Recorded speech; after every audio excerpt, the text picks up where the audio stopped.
Hello, everyone. Hello. Welcome. It is lovely to see you all. Welcome to GeekSpaceTV presents Cthulhu Confidential, the Fathomless Sleep, Part 2. I hope you're all doing really well this evening. It's exciting to see you all.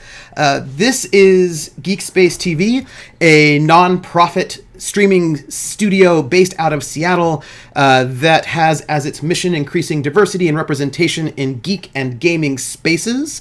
And it's a studio that's been around for a little over a year now. They've just finished the first year and they're moving towards the second season, the second year of GeekSpace with a number of great shows that will be coming up currently.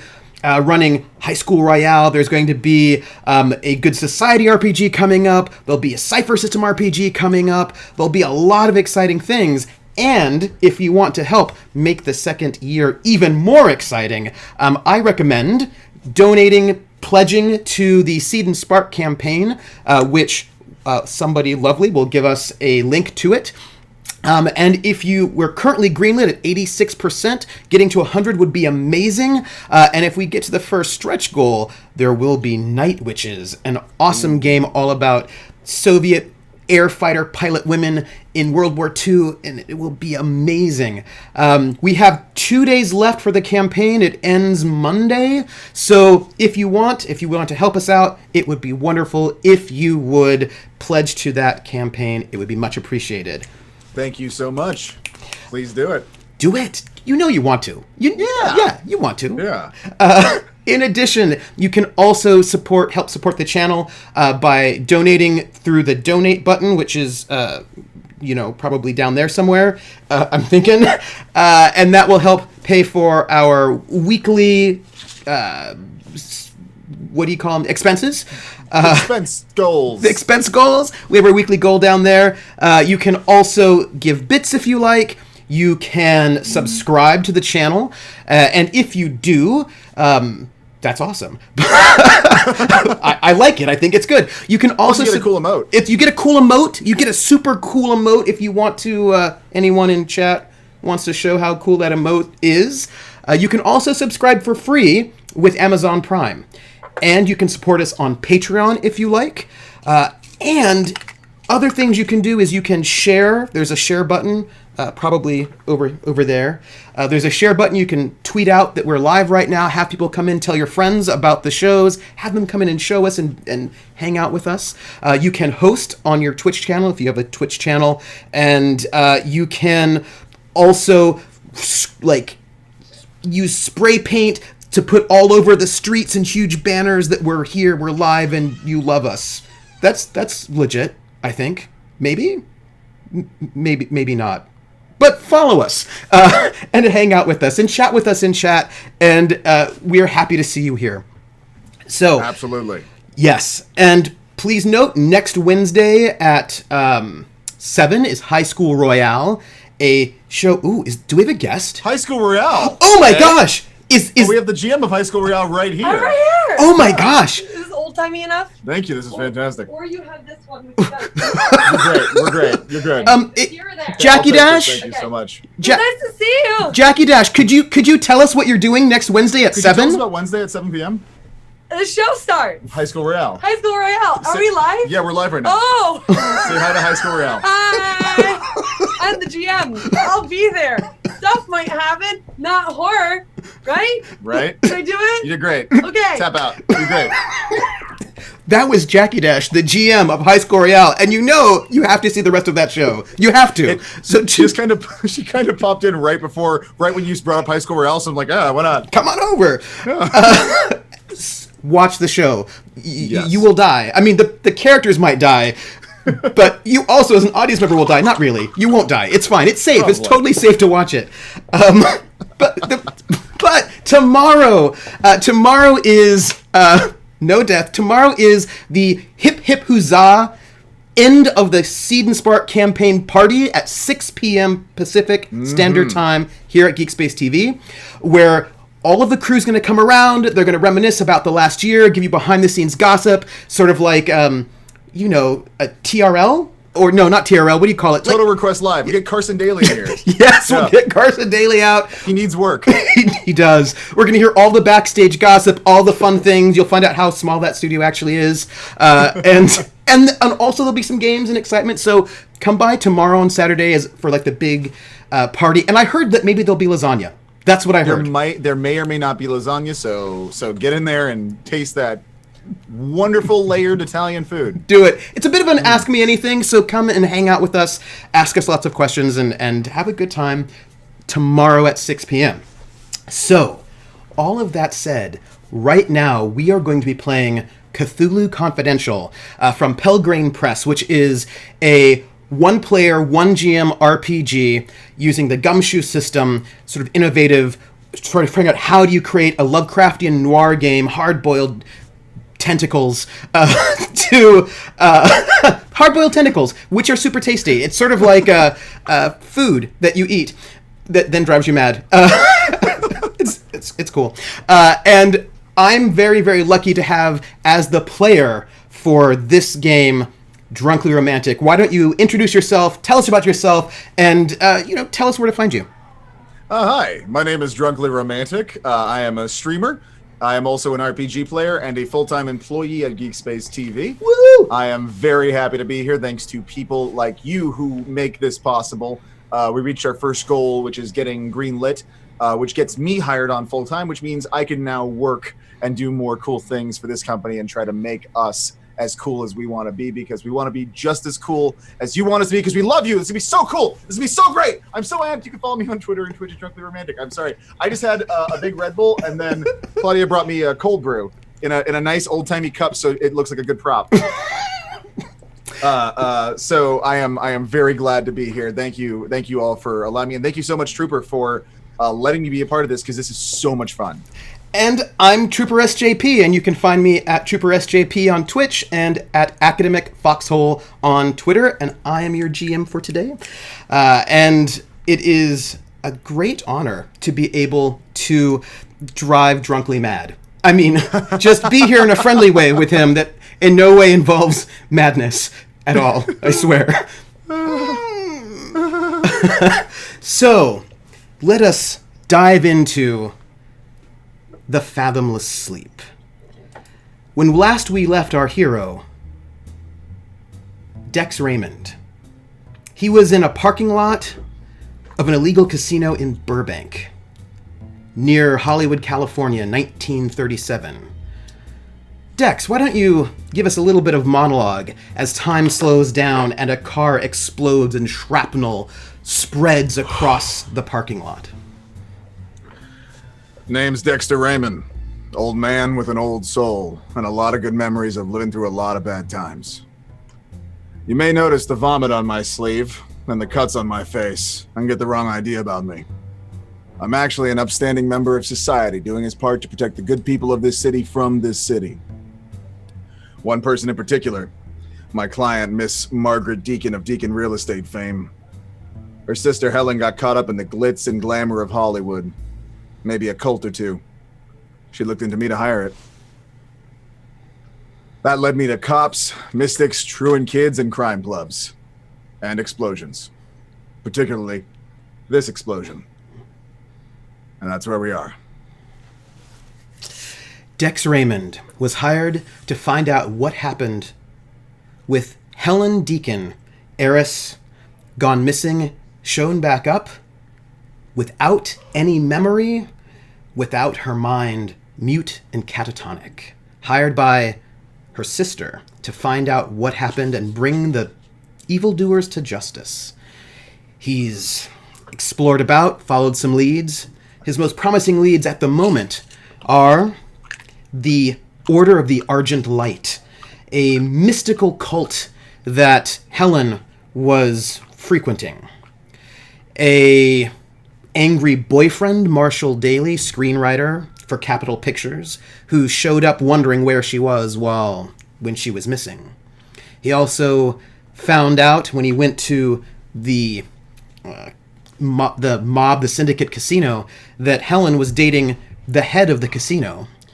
And he notices that the accountant seems shifty and nervous.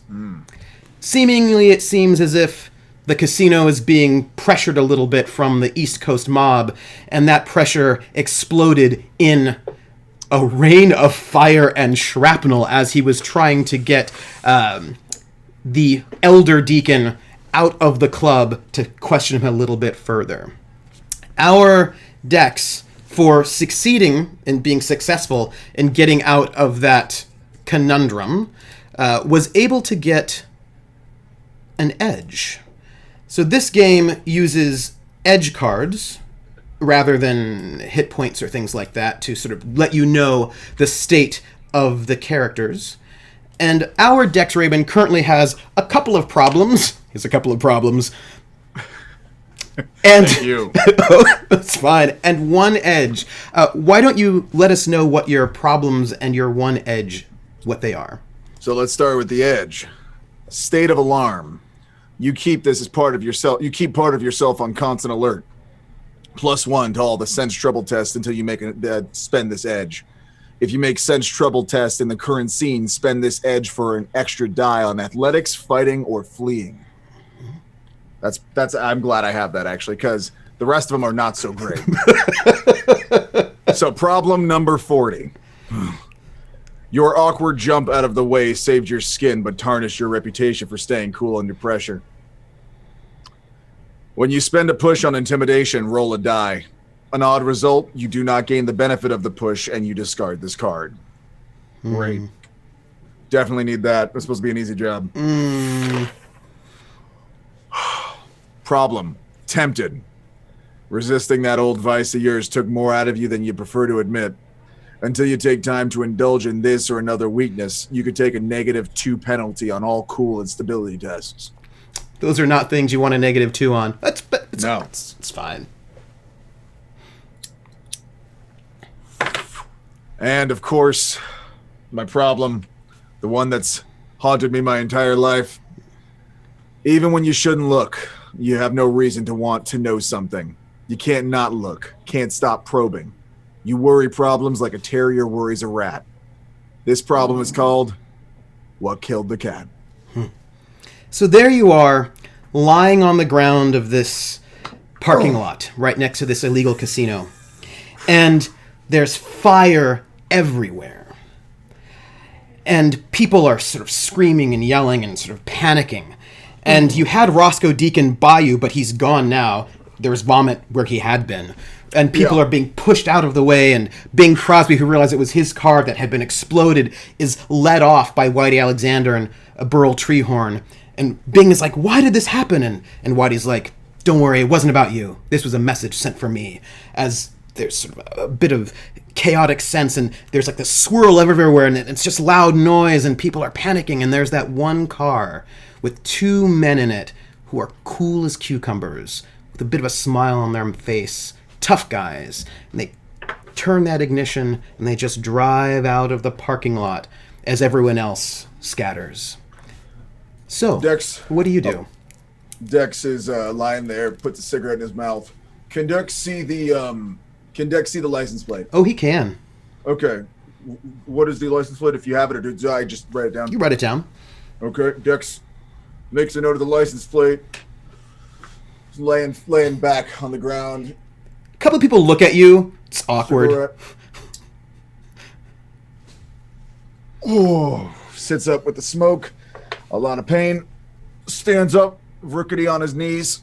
A little bit of an older man. Mm-hmm. Fake limps all the way over to a police or a phone box. There's a man making a call, assumedly 911. Mm-hmm. Kind of gently taps him on the shoulder, flashes a non-badge, and just pulls him out of the way. Hangs up, gets the quarter, puts it back in. It's not a quarter. It's like 5 Not quarter, cents. yeah, sorry, it's like 5 cents. That's right, a nickel. Gets a nickel, puts in 5 cents, and calls Ricky Vargas. And you wait a little bit, and you call his home. And Ricky picks up the phone. Hello, Vargas residence. Is your refrigerator running? Because there was an explosion at the Allegra Club. What? Yeah. Lot of stuff happening right now, Ricky. Are you okay? Is everybody okay?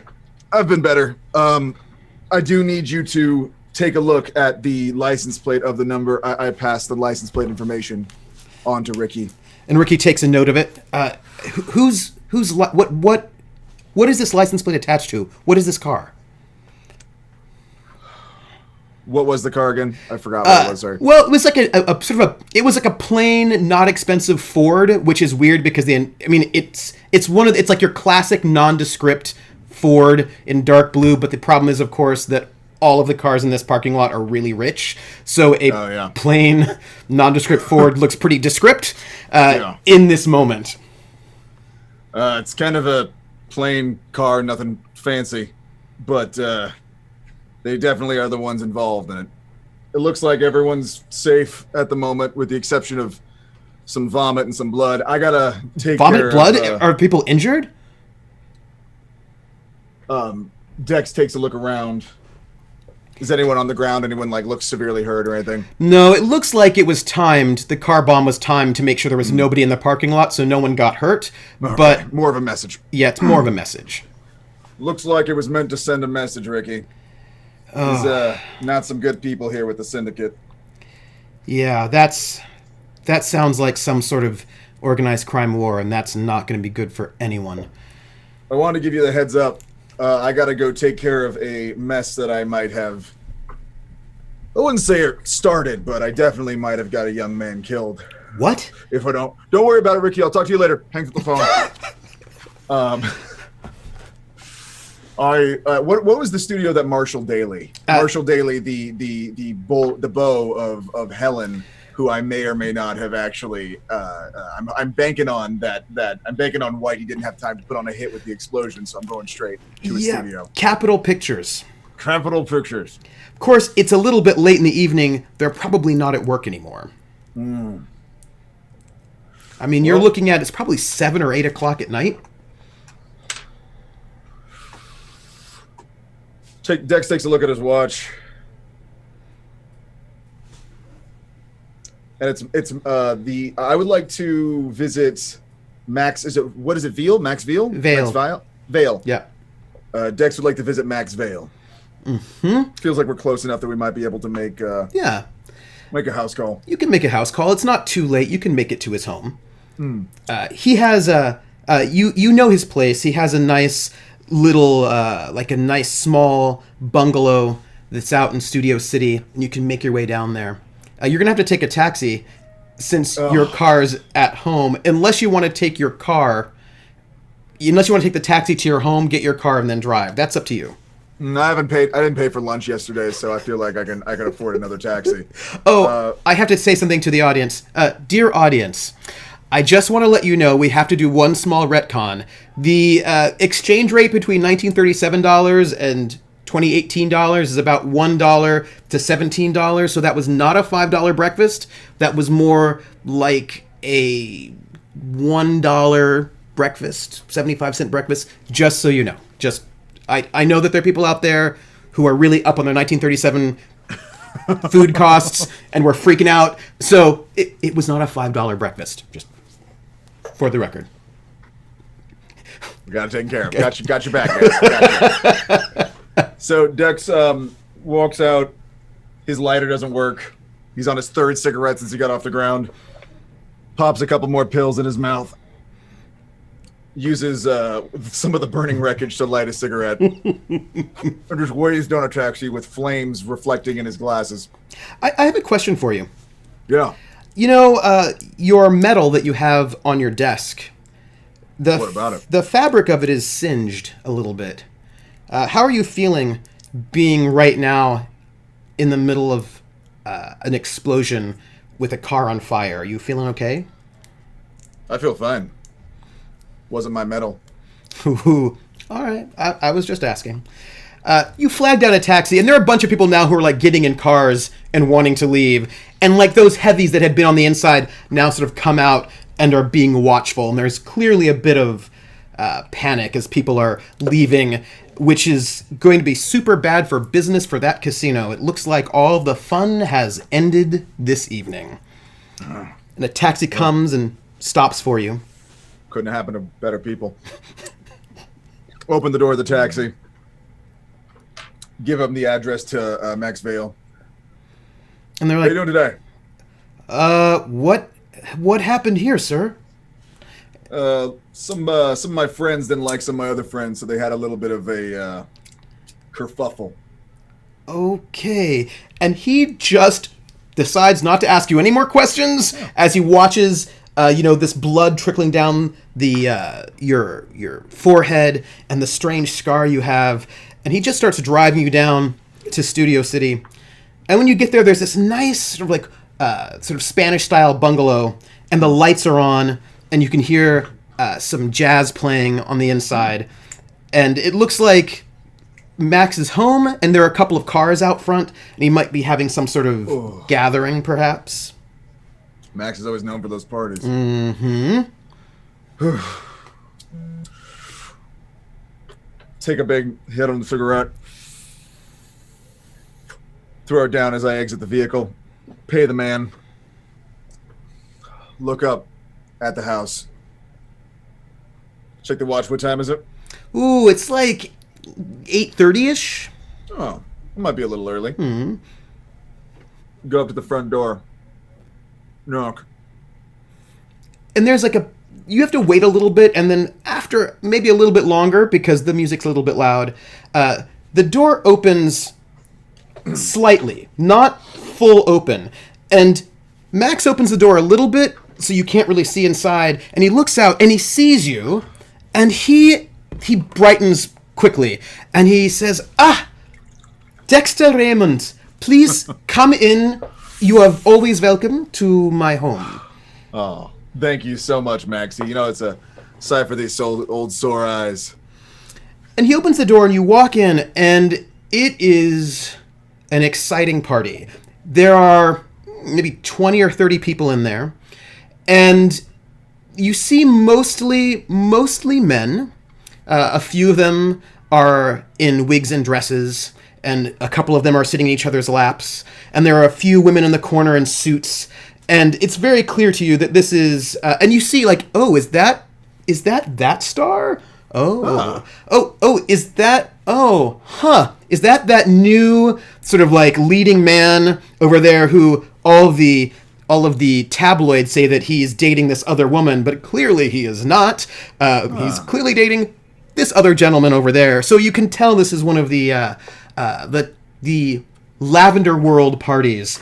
And you'd be Max is a set decorator, right? He's in charge of making sure that all of the set, everything that you need on that, if they're going to be elephants in this movie, he will get those elephants and he will put them there. He's sort of in charge of the aesthetics of these films, and he has recently come from Germany for reasons that are pretty obvious. He left around 33, has come over here, and since he's been here, he's been pretty successful in bringing in his expertise from the German studio system to making sort of amazing pictures here.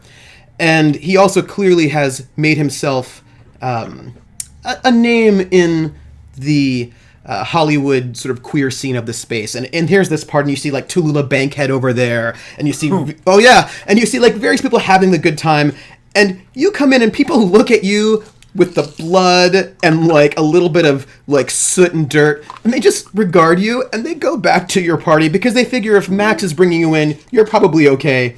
He shuts the door behind him, and he says, Dexter, it is not Halloween, so what brings you here to my party? Well, it looks like you lost my invitation in the mail, Max. I'm sorry, I did not know that you perhaps... No, I'm just goofing with you. Beautiful turnout, it looks like. Yes, all the most beautiful people in the town. Yes, but of course, as a detective, I know you are well known for your discretion, and I'm sure that this will continue to be so. Oh, no, people should do whatever they want. This world's messed up enough. Have a good time. Live your life. Don't let anyone tell you otherwise. You got a drink? Oh, of course. Would you like some champagne? Vodka, if you have it. The cheap stuff, if possible. Okay. Well, you know, only communists love the vodka, but I have multiple bottles if you want. One moment. Not a lot of communists on the invite then, huh? No. Over there in the corner, and you notice in the corner there's a piano, and you think that might be Cole Porter playing on the piano, but you're not certain. It could be. And he goes off to the bar and he gets you some vodka, and he comes back with a fairly large tumbler, halfway full of vodka with a couple of ice, and he says, to you. And also to the beautiful people. To the beautiful people! And people in the back, a couple of people cheer with you, and they've got drinks, and they raise their glasses, and there's like some same-sex couples dancing in the corner, and people are having, it's like this moment where this is a private party, and people feel very comfortable just being themselves in this moment, and some people raise some glasses, and they drink, and there's like a generally sort of like a sense of joy and conviviality in this moment. I want you to tell me, how in the world do you know Max? Oh, Max? Yes. Max. When Max walked into my office one day, he told me that there were some people in the, specifically at Capitol Pictures, who were giving him a bit of a rough time for his accent. Mm-hmm. He didn't know what to do. A friend recommended him to me. I had a conversation about them, about opening up themselves to new experiences. Mm. And they seemed to be pretty receptive. Moved on to different studios after that point. Indeed. Me and Max, he hasn't really... A lot of the questions we've been talking about are about his specialties. He knows a lot about art, specifically art that my clients might want to know about, clues, active investigations, things that I can't really go too deep into. However, I do know that Max does work with Capitol Pictures a fair amount. So I thought this might be my best bet to figure out what's going on with Marshall Daly, and also to cover my ass in case I accidentally got him killed. just in case you accidentally got him killed, because it happens. It happens. Yeah. And Time to time. Dexter, come sit down with me on this couch. Can I get you something? We have some lovely food. If you want some sandwiches, some hors d'oeuvres. No, I don't eat very much. Especially if I'm... Oh, well, actually, what do you got on the hors d'oeuvre table, actually? Oh, well, we have these small wieners in this, what do you call this? In Franks in... what is it? In bread? It's like small... Pigs in a blanket? This is what it's called. It's this charming American thing where you take these sort of very bad sausages, not as good as in Germany, and you put them in this little thing. Yes, it's pigs in blankets. I love America. It's amazing the things you make here. And he sort of snaps in this, sort of looks like a waiter who is very well built. May not be hired for his waiting skills, but perhaps for his really good looking skills. Comes over with a plate of pigs in a blanket and in little toothpicks. And Max is delighted by these. Thanks, Max. Keep up that enthusiasm if the government comes talking to you. Grabs a couple of the pigs in a blanket or the wieners in wraps and eats one. Puts one leg over Max, now sitting on the couch. Max, Dex. I got a problem. Oh, tell me your problem. Let me guess. You want to be in the pictures and you cannot get an audition. With a face like this, you know, I have studios lining up around the block to support me. You ever heard of a screenwriter, works at Capitol Pictures? Marshall Daly. Ooh, Marshall Daly. I have heard of him. He is a handsome young man. He has not come to the party today. I'm surprised because sometimes he comes here to my parties, sometimes he doesn't. So it's a little bit surprising he's not here today. I haven't seen him recently, actually. He's been a bit distant. Something on his mind, I think. Yeah, it turns out he may or may not be involved in an active investigation I'm working on. Oh. And I was wondering if you and your infinite wisdom and your infinite libations could maybe let me know where I could find this man. Dexter, is this Mr. Daly in trouble? Yes and no. Yes, in that absolutely, yes, he might have a hit after him, and no, in that you didn't hear it from me. Oh my goodness. Oh, I hope he's okay. I may have let slip that to a, I guess the term is crime boss, that they're dating the same girl. Oh. Oh my, this is terrible. So the urgency is definitely a factor here. Oh, well, I will give you his information right away. He's a very good fellow. I mean, he's wasting his talent a little bit. He's a much better writer than he's a bit lazy, I will say. He could be a much better writer than he is, but he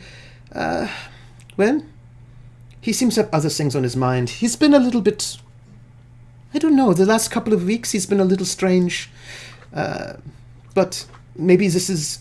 When did this hit that you put a hit on him? Listen. Why would you do this? It was a completely a normal. It's what we like to call an oopsie in the business. This is a big oopsie. It's a big oopsie. That's why. Are you serious? Or are you making fun?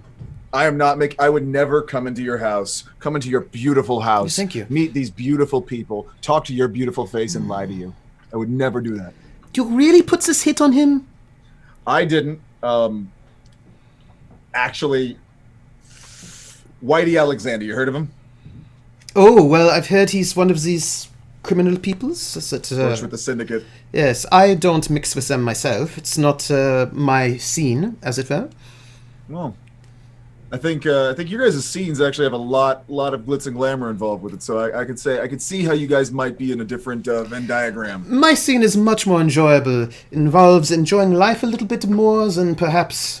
Well, I don't know. I imagine the criminals also enjoy life, but not... Well, there's a lot less blood and cuts here. Yes. I think this is a better party. Yes. Only the best people at my party. So, well, thanks. Tell me something. What are you going to do to help Marshall? He's a good fellow. I hear he's got a bit of a temper. Oh. I want to check that out. Oh, that's not true. No.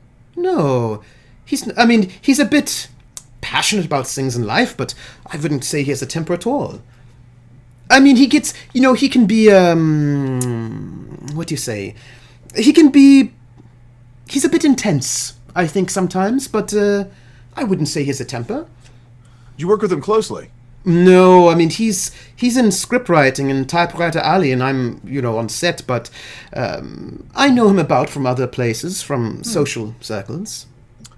So you might have seen him out socializing. Did he ever have a girl on his arm, maybe named Helen?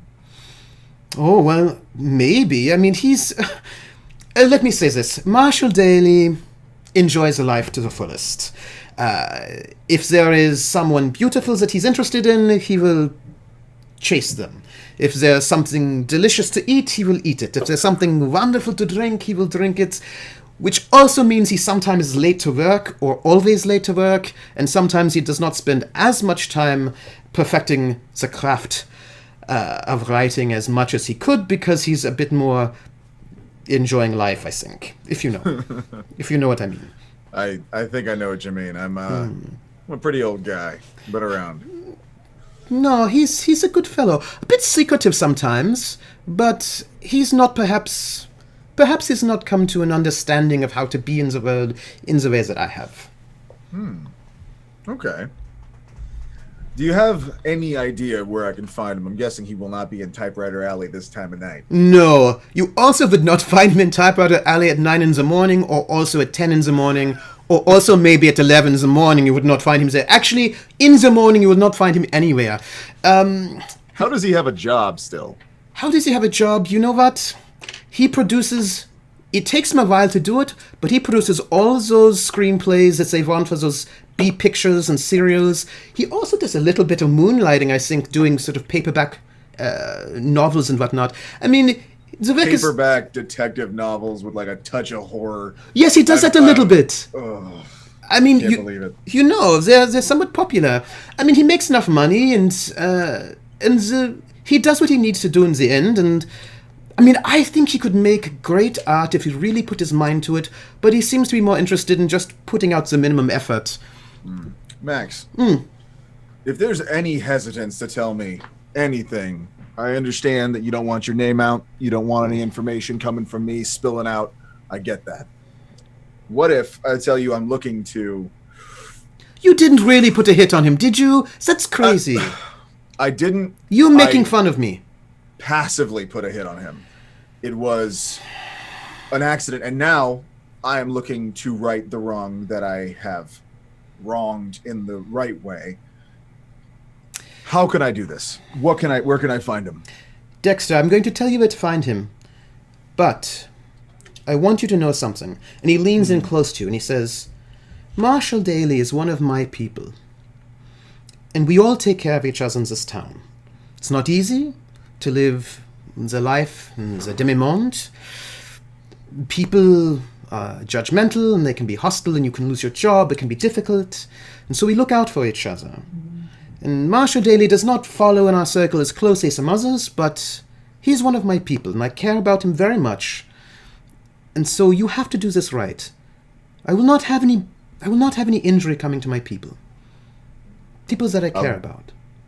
Max, I swear to you, I will do everything in my power to make sure that he is safe and taken care of. But I need your help. Give me his address if you have it, please. Yes, he has a chateau. He has an apartment in the Chateau Marmont. It's a nice place. He's in room 25, if I remember correctly. Lives in a much nicer hotel than I do. Yes, well, he sells a lot of paperback novels, and also he does produce. Sometimes it's tortured, but it is produced. I tell you something, if you may have a hard time getting by the front desk, just tell them that you are Max, and they will let you go through, I think. Okay. I don't know if I'm as pretty as you, though. That's the problem. Well, Are they going to recognize that? Well, hopefully the person at the desk doesn't know my beautiful face. Although, it is... Who in this town doesn't know your beautiful face, Maxie? Not yet Samuel Goldwyn. He needs to know my beautiful face and then perhaps hire me for Metro Golden Mare. But I will work on it a little bit. I'm going up in the world. Max, you're going to go far in this town. I think so. Go fix this. I'm serious. I will. I'm going to grab Dex, reaches over, finds just a weird brown beverage that's just kind of sitting over there. Cheers. And it is, this party is amazing, right? Like, you've got there are a lot of beautiful people at this party. A lot of beautiful people at this party. Some of them very famous, some of them not yet famous, but it's all industry people of different levels and sorts. And he says, well, I think I should probably go back to my party. I'm being a bad host. Take care of this. I will. Dexter. Take care of yourself. Okay. Maxwell. It's not your full name. Yes, it is my full name. Okay. Thank you for your hospitality. It's been a lovely party. Wait. All of those here. Wait. Oh. He makes a motion, and the handsome young man comes back with this tray, the silver tray of pigs in a blanket. And Dex just kind of looks at Max, looks at the handsome fellow, grabs a handful, says, "It's been a lovely evening. I wish you all the best," and a very, very elegant bow with a cigarette and his hand of pigs in a blanket. It has been delightful seeing you all here. And they go, "Thank you so much, and have a lovely night, you beautiful bastards." And people are like, "Who was that?" And they're like, "Did you see the scar on him? Do you think it was something dramatic?" And you can hear Max saying as you're closing the door, "Oh, he was in one of these duels, with the swords, and it was a terrible dueling accident." And the door sort of shuts as you walk out. And Dex puts a couple of the pigs in a blanket in his pocket, I guess, wrapped in a handkerchief. Yes. And kind of puts them in there. It's a little stabby in his leg because it's got some toothpicks in there still, but yeah. And the party continues on, and you can hear it, and you think that's Cole Porter performing one of his newer pieces out there in there as you did you ask the taxi driver to wait for you? I actually didn't. So there you are out in Studio City, and and you're going to have to walk to get to a phone booth if you want to call a taxi. Guess what they don't have in 1937? Cell phones. Cell phones. So Dex is like kind of, he holds his hand out for a second like he's waving for a taxi. No traffic. Zero traffic. No cars. Takes a couple of pills. Eats a pig in a blanket. And just starts walking down the down the road to the nearest payphone. It's a nice area. This is that kind of place.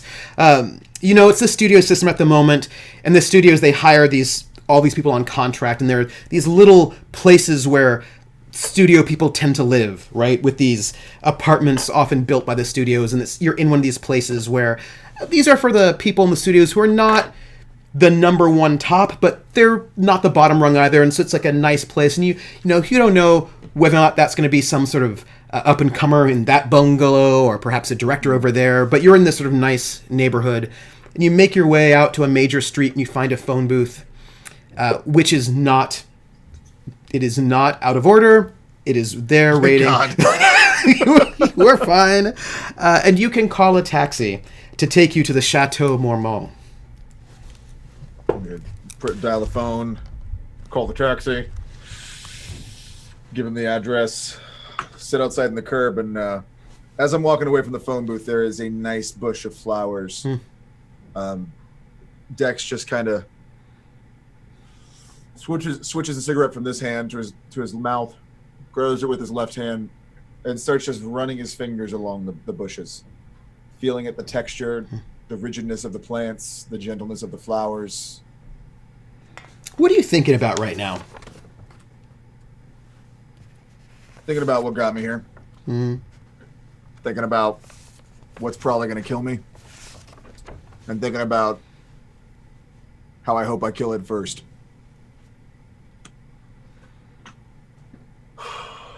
There's a cat that walks by, and it looks at you.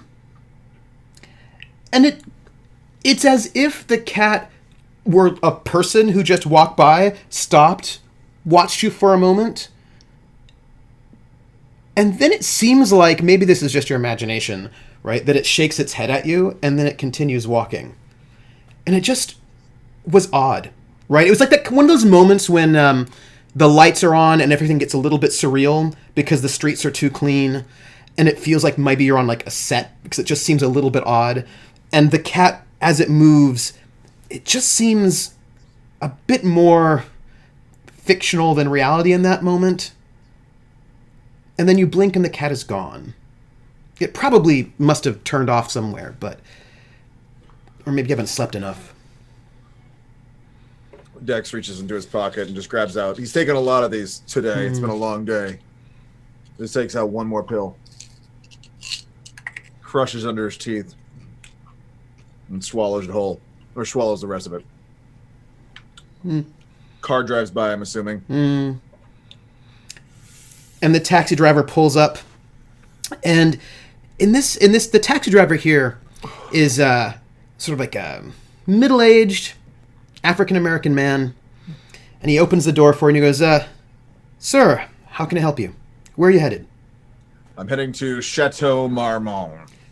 He looks at you, the cut, the blood, the sort of you. The general meanness of the situation, yeah. The general you-ness.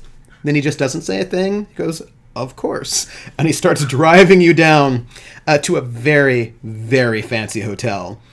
And as you're driving, he says, how's your night going, sir? Couple parties, gambled a little bit, trying to stop someone from getting murdered. Not bad, overall. I've had worse. How about you? My night's going better than yours, I think. No murder. That's good. I hope you keep it that way. All right, sir. Well, here you go. And he just sort of, because your scar is a little bit disturbing, and your particular presentation's a little bit disturbing. A little bit. And he just sort of, and he goes, that'll be 30 cents, sir? I reach to my pocket. Pull out 50 cents and just hand it to him. Oh, thank you, Keep sir. the change. No, thank you. You put up with this, old man. And he takes it and he drives off, and there is the Chateau Marmont, and it's beautiful, one of these kind of like Art Deco places. And I like to imagine this. I like to imagine the visual of Dex just standing there, the car pulling away, a bat behind the shot of Dex, hair messy, just blood, vomit on his sleeve, with this beautiful, gorgeous building in front of him. Takes a drag on the cigarette. The smoke puffs up to the moon. Let's do this. And you walk Dex, in. Yeah. And the lobby is beautiful, right? Gorgeous carpeting, sort of fake gold on these scrolls everywhere. There's a bar in the back, and there are people out there drinking martinis and highballs, and there's a sort of a general bustle at this place at this sort of time of the evening, because you're probably now, at this point, it's probably getting towards 10 in the evening, but people are still having a lovely nightlife.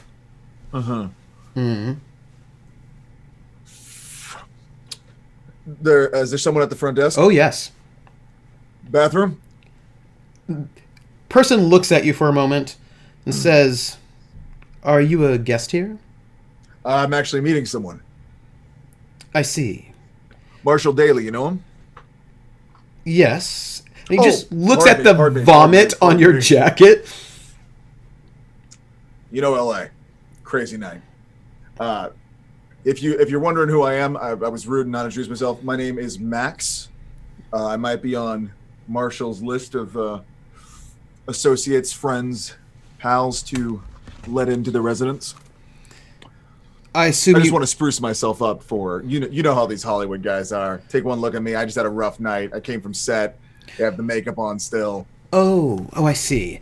And he says, he looks at you and he says, I assume you know the room number already if you're a friend of his? Yeah, room 25. I see. Then there is a bathroom that you can, down the hallway to the left, you'll see it. That'll be for gentlemen. And then the elevator is right next to it. Thank you very much. What was your name, sir? My name is Stanley Greenblatt. Stanley, let me tell you something. You are excellent at your job. I appreciate you. Not a lot of people are going to tell you that. You're working late at night. You're doing your thing. Hustle, make the money. Don't give a crap what anyone says. Excuse me. And he just smooths his hair down a little bit and he says, you work at Capitol Pictures? I'm a consultant. Well, one moment. And he goes underneath the desk, and you can hear him shuffling around paperwork. And he brings out a headshot, and he says, if you might pass this along. Stanley. I'm thinking of a new name, like Storm Green, perhaps. Storm. Like Storm's not a bad one. Storm Green. Take the resume, look at it. Got a lot of theater experience in here. Yes, I moved here from New York. I thought that maybe pictures. Oh, well, you do got the face for it. I'll tell you that much. Oh, thank you. I'll tell you what. I'm in a lot of these guys' offices. I meet a lot of them. Sometimes, have you met Marshall? Have you talked to Marshall a lot? I haven't spoke to him myself yet, but he's a writer. Oh, this is no promise. He likes to write for people. He likes to see faces. Do you have another one of these? I can pass it around whenever I'm in an office. Yes, and he goes back down, and he's like, I have a couple more if you'd like them. Yeah. Dex takes 3, folds them up very neatly, puts them in his front pocket. Stanley, I'm not promising you anything, but I'll do my best. Okay. Shakes your hand. They say you can be discovered anywhere in Los Angeles. That is the saying, huh? You have a great night, Stanley. Take care. Yes. And he watches you go, and you can see him start dreaming of perhaps this will be his moment, right? That you, maybe a stunt guy, might get his headshot to a producer, maybe, and then he'll go from being somebody who was really good at theater in Long Island to a star. Sounds great. I go into the bathroom. I limp my way down the beautiful hall on the nice carpet, trying not to get as minimal blood on it as possible. Walk into the bathroom, completely empty. Step into the stall and just throw up. Go to my knees and just throw up. Just vomit. Ugh.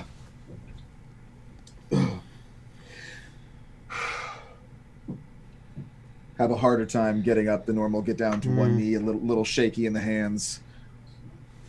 Takes a big drag on the cigarette.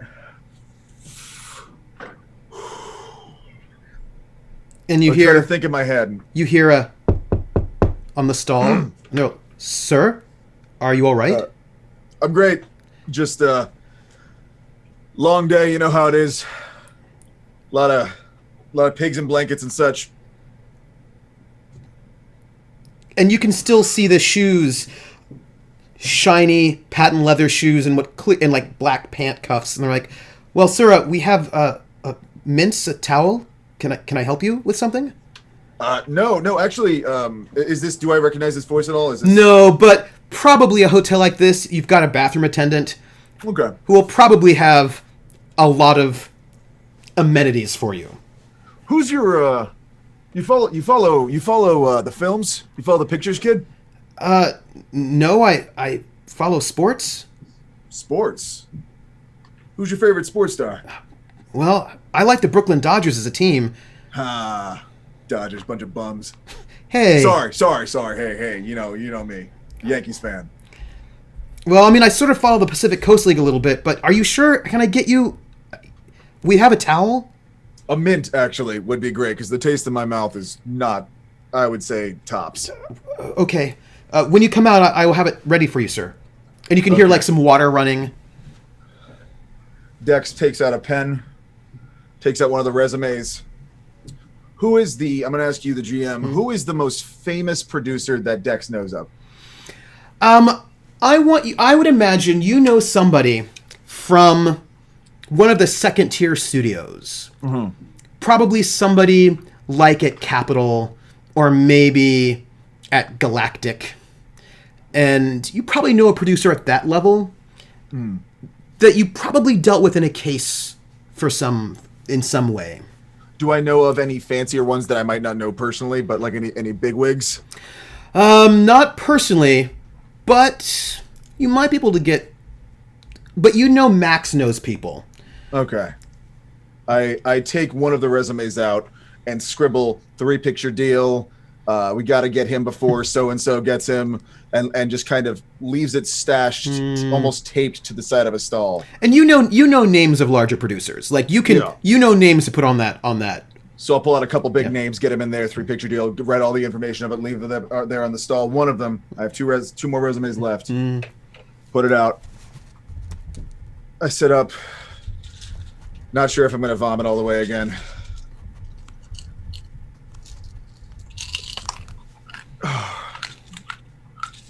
Open the bathroom door. Wipe some of the blood from my lip. And there's a young man there, and in his little uniform, and he's got a hot towel that's wet, and he has it in one hand, and he's got a little glass of mouthwash in the other. Thank you so much.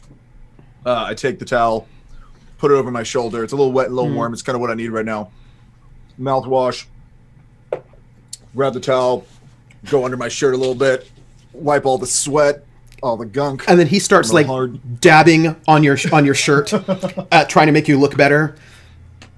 Good luck, kid. And he's got a little lint brush, and he starts trying to. Okay. That's enough. Thank you so much. Dex reaches into his pocket, has like 20 cents left, all in dimes. Hands him a dime. Oh, thank you, sir. Oh, thank you. Hey, hope the Dodgers win this year. Yeah, me too. I feel like the Dodgers are going to stay in Brooklyn forever, and I'll never get to see him out here. Oh, well. Yeah, that's how the baseball goes. Maybe we'll get a team out here. Huh. I wouldn't bet on it. Maybe one day. Yeah. You have a good one, kid. Good night, sir. Dex walks out. Looking a little more human, you know? Yeah, a little bit better. A little bit better. Little cuts a little cleaned up a little bit.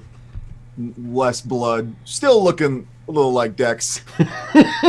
So not great. Yeah, looking like Dex is not a compliment, but, you know.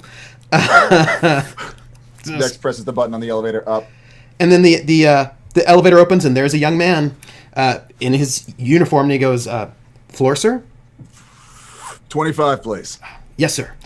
And he shuts the elevator door, presses the button for you, and he sort of pulls the lever. The elevator goes up to the second floor, and then he opens the door for you, and he says, "Have a nice evening, sir."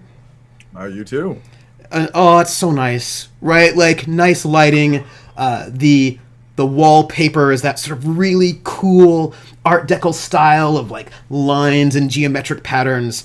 And it's not too far down the hallway where you see 25.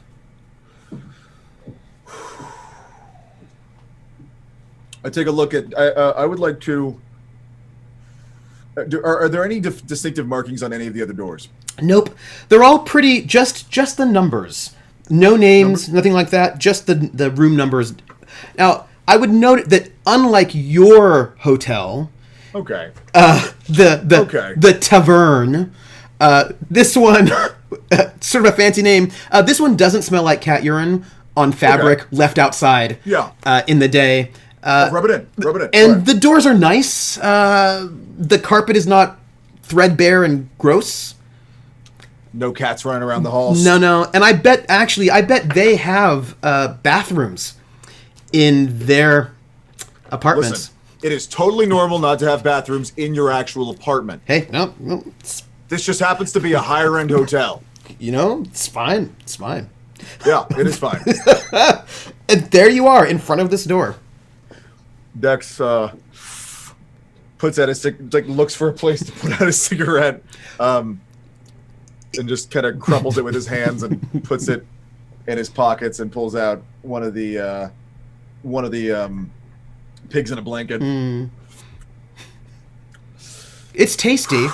I mean, it's a pig in a blanket. I think it's the novelty of it that excites Max more than any high quality of it. The actual quality of it. Yes. Dex is tightening himself up a little bit, trying to make himself look a little more presentable, as much as one can do with a face like this.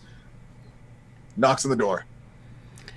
And you hear a little bit of shuffling in there, like it's perhaps a little bit odd.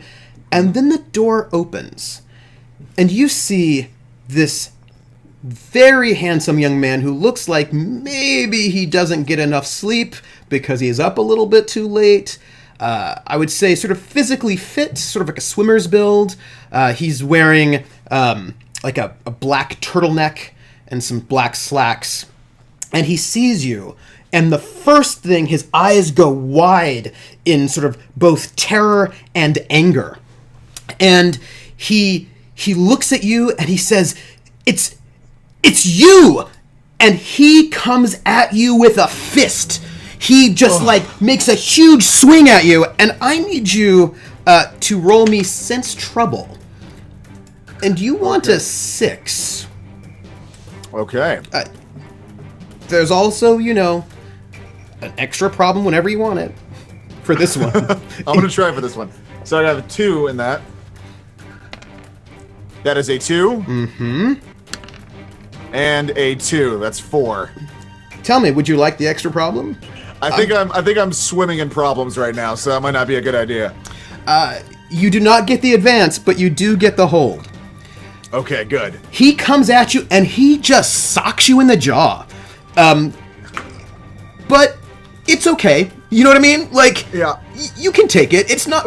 It's not that bad. Do you sock him back? No, I just look at him and like, come on, come on. And he's like, sort of like he's sort of taken aback that you don't fight back. Yeah. Or do anything, and he's sort of standing there with his fists up, and he says, "Why have you been following me?" Kid, I have not been following you. Yes, you have. Technically, I have been looking for you. Geez, you need to go to punching school. Have you ever been told that? Like you have very, very gentle hands. I'll give you that. Like, it hurt a bit, but it wasn't that bad, Yeah. Oh, man. Okay, listen. Who are you? First off, hello. My name is Dexter Raymond. I am a interested individual looking for You, so you don't get killed. Do you want to get killed? Because punch me again, and I might walk out the door. Wait. And you can tell that he's in this moment of indecision about whether or not he should talk to you or not, or what he should do. And he says, okay, but who are you? Why are you here? Dexter Raymond, private investigator. Nice to meet you. There's a little bit of blood on my hand. He shakes your hand, and he looks at you close. Are you sure you haven't been following me for the last few weeks? Few weeks? I've only been on this case for about a day. What case? Listen, you mind if I ask you some questions? No. Come in. He opens the door, and as you step in, he looks out in the hallway, left and right, just to make sure there's nobody following you. He closes the door. His apartment is nice. His apartment is nice. It has got... I mean, it's a funny thing, right? You're sort of giving it a look-see, look one over. It has got nice, expensive things. He's got very good taste. Everything is new. Everything is clean and serviceable. I wouldn't say that it's super rich. Like, he might be spending more of his money on the rent than the furnishings, but it's classic, it's clean, it's normal. You also notice that in the corner, there's a desk with a typewriter, and that entire area is just full of crumpled up paper, right? Clearly sort of manuscripts or things he's been working on, and it's just been like crumpled and cleaned up, and it's overflowing on the in the waste paper basket, one of those sort of open ones made out of wire mesh. And what's interesting to you when you sort of look around this place is that you notice most of the things there, it's like pretty good quality, like there's good quality glasses of bottles of wine. You get a sense that this is a person who generally has the finer things. And then you notice on the mantelpiece, there is a jar. It strikes you, it's just a little bit weird because it just strikes you as a little bit odd. A jar that's clear. It's like a mason jar. And in the mason jar seems to be sort of half full of some white liquid. And on the mason jar is like a white bit of tape.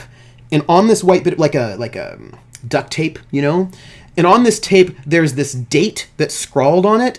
And what strikes you about it is that the scrawl looks, it's a date. It's like maybe I would say 7-8 weeks ago. But it stands out to you because the writing is so strange. The handwriting is cramped and odd and sort of shaky and jagged. And it looks like the sort of writing of maybe someone who doesn't read or write very well. And it just sort of strikes you as a little bit odd and sort of incongruous in this apartment that is full of books and some movie posters and lots and lots and lots of books in this sort of typewriter. So it seems a little bit odd to you to see this weird handwriting on this jar. And it's not hidden, but it's not on display. It's on the mantle, but not as if it's on display, but as if he had placed it there, you know, while sort of just moving around his apartment. Oh. Mind if I smoke? No. So you're a private detective. You're on a case, Mr. Raymond?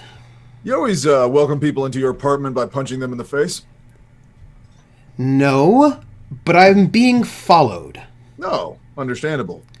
So I'm a little on edge. I can tell you it is a relief to hear that you are being followed and that you have been being followed for a week, because I thought I was going to come here and find you and have to either save you or explain why you're not alive anymore.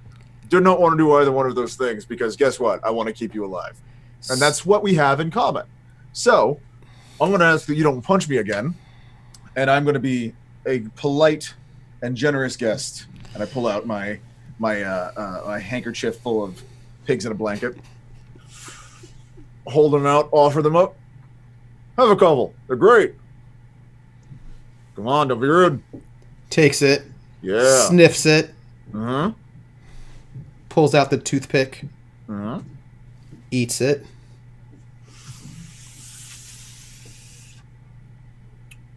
These are okay. Oh. Why do you I have didn't... pigs in a blanket? Been to a couple parties tonight. You know how it goes. Got a lovely place here. Very expensive, very upper class for a writer who I hear is not writing a whole lot. I write enough. Enough to not have some job security. Not worried about that at all. No. What case are you on? Take a look at. I look around his apartment. Look at the twist around some of the glasses of wine. Excellent. Beautiful year. It's nice wine. It is. Yeah, this is very nice wine. I walk over to the jar and kind of like get a little closer to it, almost face there, and just inspect it, just to like it looks like I'm about to ask him a question about the jar. I turn around. You know, Helen Deacon? Yes. You familiar with her? Yes. What case are you on? I am on the case of keeping you alive at the moment. So I'm going to ask a few more questions before you get to yours. Helen Deacon went missing. And then she came back. She's back? You didn't know this? No. When did she get back? I guess you're not as close as I thought. When did she get back? Oh, a few weeks ago. About 6 weeks ago, I think it was. Didn't check up on her? I did check up on her, Yeah. and her sister told me to get out. Why would she do something like that? I don't know. I think she doesn't like me. So she's back. Why I should call her. I still have a few more questions, so I'm not going to answer yours until mine get answered. All right. Why do you think the sister doesn't like you? I don't know why she doesn't like me. She doesn't like anyone. I talked to a few people around town. Apparently you have a bit of a bad temper, as well as a bad work ethic. I didn't come here to insult you. This is all speculation. This is all what I've heard. I'm coming to the source himself. All right. Is Helen okay? Why hasn't she called me? I'm going to level with you. Please do. Who's trying to kill like me? Do you know who's following me? Yes. Okay. Have you ever heard of Whitey Alexander? Works with the syndicate. Oh, I have not done anything to upset the mob at all, so I don't know why they'd be chasing me. It's a very complicated situation, a lot of nuances, a lot of stories that I don't have time to go into right at the moment. Apparently someone let slip to Whitey Alexander, the man who is also dating Helen, who is madly in love with her, that you two are currently a thing. And have been a thing, possibly. Oh, that's bad. Yeah, it's not looking great for you. I didn't know she was dating some syndicate guy. Oh, gosh. All right. Well, that's bad. Yeah, that's really bad. They are a little preoccupied at the moment, so you might be... How do you know this? I have my hands in a lot of different jars right now. Oh, so if there's anything you can tell me to help clear you, I will gladly do it. I mean, I have been dating her, so I don't know what else. I mean, when was the last time you saw her? It must have been 7 or so weeks ago. I mean, we're a big thing, and then maybe 6 or so months ago, she said that we had to pretend like we broke up. I thought that was weird, but whatever. Dex really quickly grabs his pen and just starts like writing on his knee. But I mean, that's how she wanted it. That was fine. So she'd come and see me every maybe 10 days or so. We'd have some time together, you know. She'd come see me here or maybe at the studio. But you know, about every 10 days or so, she'd stop by. And then she didn't. Maybe I thought that was a little bit weird. I probably saw her 2 months ago. And after she didn't stop by, maybe 5 weeks ago, I went by the house to see if she was okay. I ran into her sister, who chased me off. I mean, she seemed sort of worried, but she didn't want to have anything to do with me, didn't want to tell me anything, didn't want to talk to me at all. And so I've just been waiting to hear from Helen. Handsome fellow like you. Got a lot of people interested, huh? Yeah. Okay. Fair. What does Helen think about all these other love interests? She's fine with it. I mean, we don't have a serious relationship. I mean, it's not a serious thing. We spend time together. She sees other people. I see other people. It's not really a big deal. Okay. Also, not really any of her business. Oh, well, here's the thing. Your safety is now my business. And if you want to stay safe, I need all the information I can get from you. Now, Helen, I am going to full disclosure you right here, right now. Helen showed up a few weeks ago, mute, in her underwear, and What? covered in blood, which is not hers. Oh my... She has not said more than a couple words. The words have been mostly mumbles. Have you ever heard of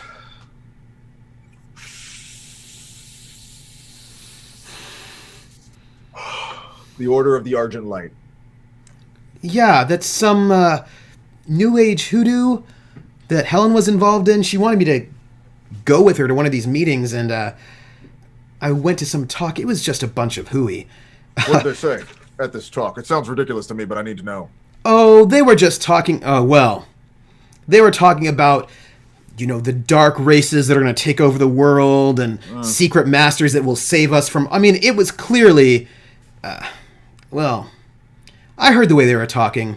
Sounded to me like a bunch of anti-Semites, if you want to be honest. Really? Yeah. Well, looks like Helen got herself mixed in with some pretty bad shit. Pardon my language.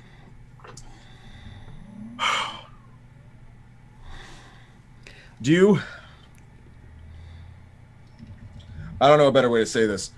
If you were to contact Helen right now, what would you say to her? I'd ask her how she was doing. She couldn't communicate with you. I don't understand. Neither do I, and that's what I'm looking into. I may have let it slip to Whitey that you two are dating. Oh my God! What? Yeah, I feel bad. You seem like a nice gentleman here. I probably can't go back to work if he's... Now, we have to make this right. Do you think he's the one that's been following me for the last few weeks? He just found out tonight. Oh my gosh. So I have no idea who's been following you. Anything you can tell me about that? Have you seen any faces, any figures, any license plates, any cars, make models? No, there's been some creeper who's been following me. He's got a scar on his face, sort of like yours. Sort of your build, maybe.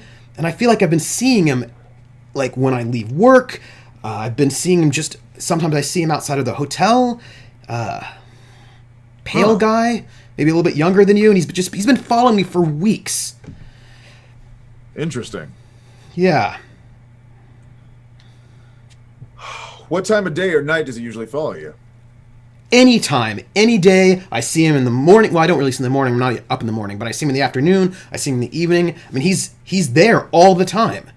Sort of like a trench coat, hat. I don't know. Do you want to, I don't know a way to say this without it sounding terrible. Do you want to be my bait? What? No. I mean, if I've got hitmen after me, why would I want to do that? Oh my gosh. Because I can't think of a better solution to get to the bottom of this. What I clearly need to do is pack and move. That's what I need to do. Listen, Oh my gosh. I might be able to settle this and sort this out. I'm coming here because I want to take care of you and I want to make sure you're fine because this is my doing and I owe you this at the very least. Oh my gosh. The syndicate's after me. Somebody's following me. Something happened to Helen.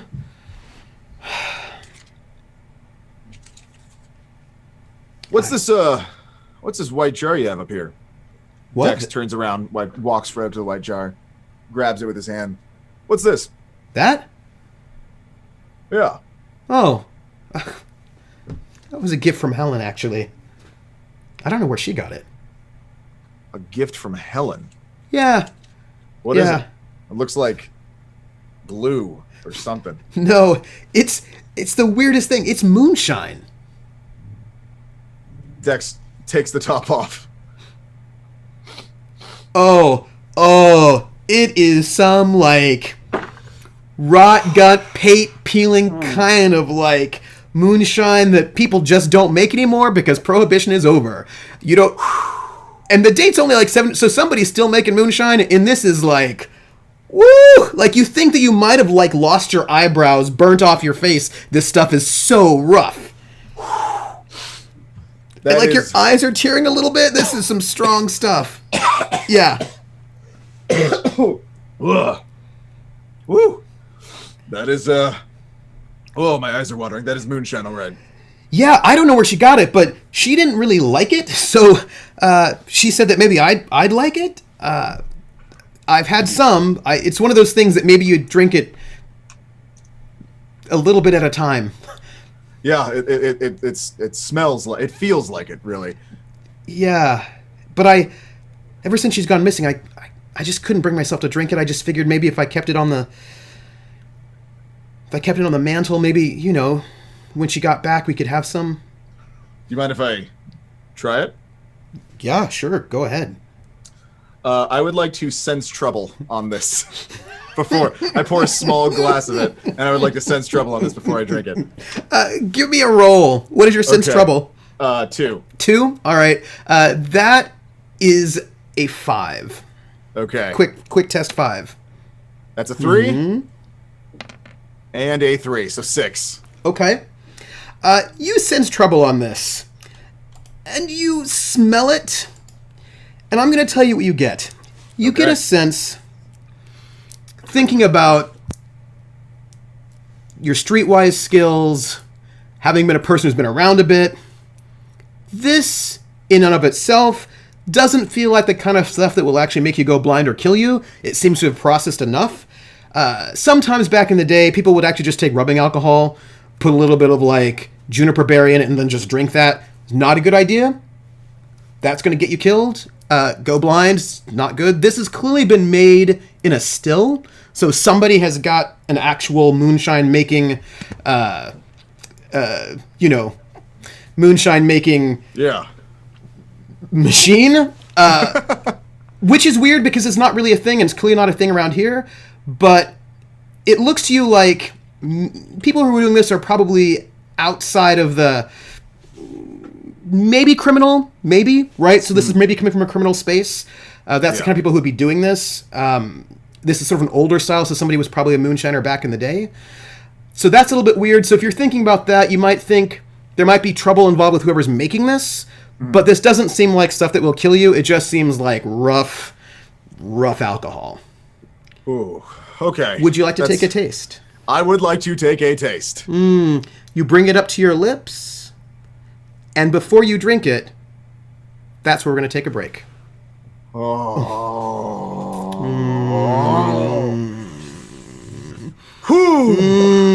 Okay. Yeah. We'll find out what this tastes like when we come back from break. Okay. Thank you so much. Oh, my God. Hell yes. Do we have any donations to read out? Why, yes, we do, What? Trooper. Tell me about this. Just my handy-dandy 1930s laptop. And the next one, the first donation is from Willin TW for $10. Ooh. Hi, friends. I can't wait to see more scenes between the awesome decks and the not less awesome NPCs, and maybe some horror today. Maybe you'll get your wish, Willin. Thank you so much for supporting GeekSpace. Thank you so much for supporting us, and thank you so much for liking what we do, because we're having a great time here doing it. And the next donation is from Commander Salad Skin. Incoming funding drop for $5.69. Nice. Incoming funding drop. Please enjoy the one burrito this buys. Thank you so much. Anything helps. Follow. Anything seriously helps us. Thank you so much, Salad Skin. Salad Skin, you're lovely. Thank you so much for supporting this.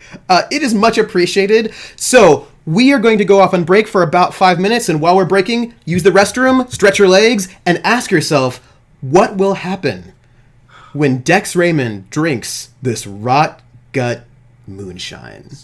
Very nervous. It'll be fine. It'll be fine. Yeah, nothing bad's gonna happen. Nothing bad's gonna happen. So, my friends, we will see you in 5 minutes when we return to the Fathomless Sleep.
Hello, everyone. Hello. Welcome back.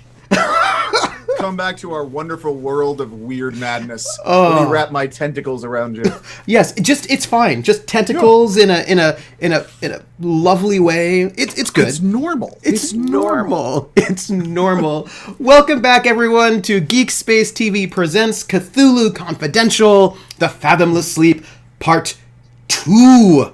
I am your GM for this evening, Trooper SJP. You can find me at Trooper SJP on Twitch and Academic Foxhole on Twitter. And I am your GM for this evening, and I'm so happy to have you here. And who's this over there? Who's that? Me. Oh, that's me. I'm Drunkly Romantic, a actor, a streamer, and a weirdo that hangs out on the internet with cool people like you. I'm glad to be here. I work for GeekSpaceTV. You can follow me at Drunkly Romantic on Twitter and Twitch.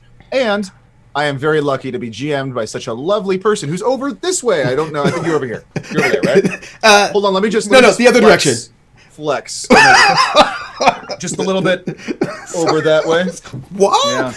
Yeah. We are. I want to. Welcome back, everyone. Thank you. I hope you had a wonderful break. I hope your break was lovely. Thank you for being here. Right now, we're in the middle of our Seed and Spark campaign to help us fund the next year of the next season of GeekSpaceTV, and we have there's a link that will happen over there in the chat, and you should support us. We're at 86% or so.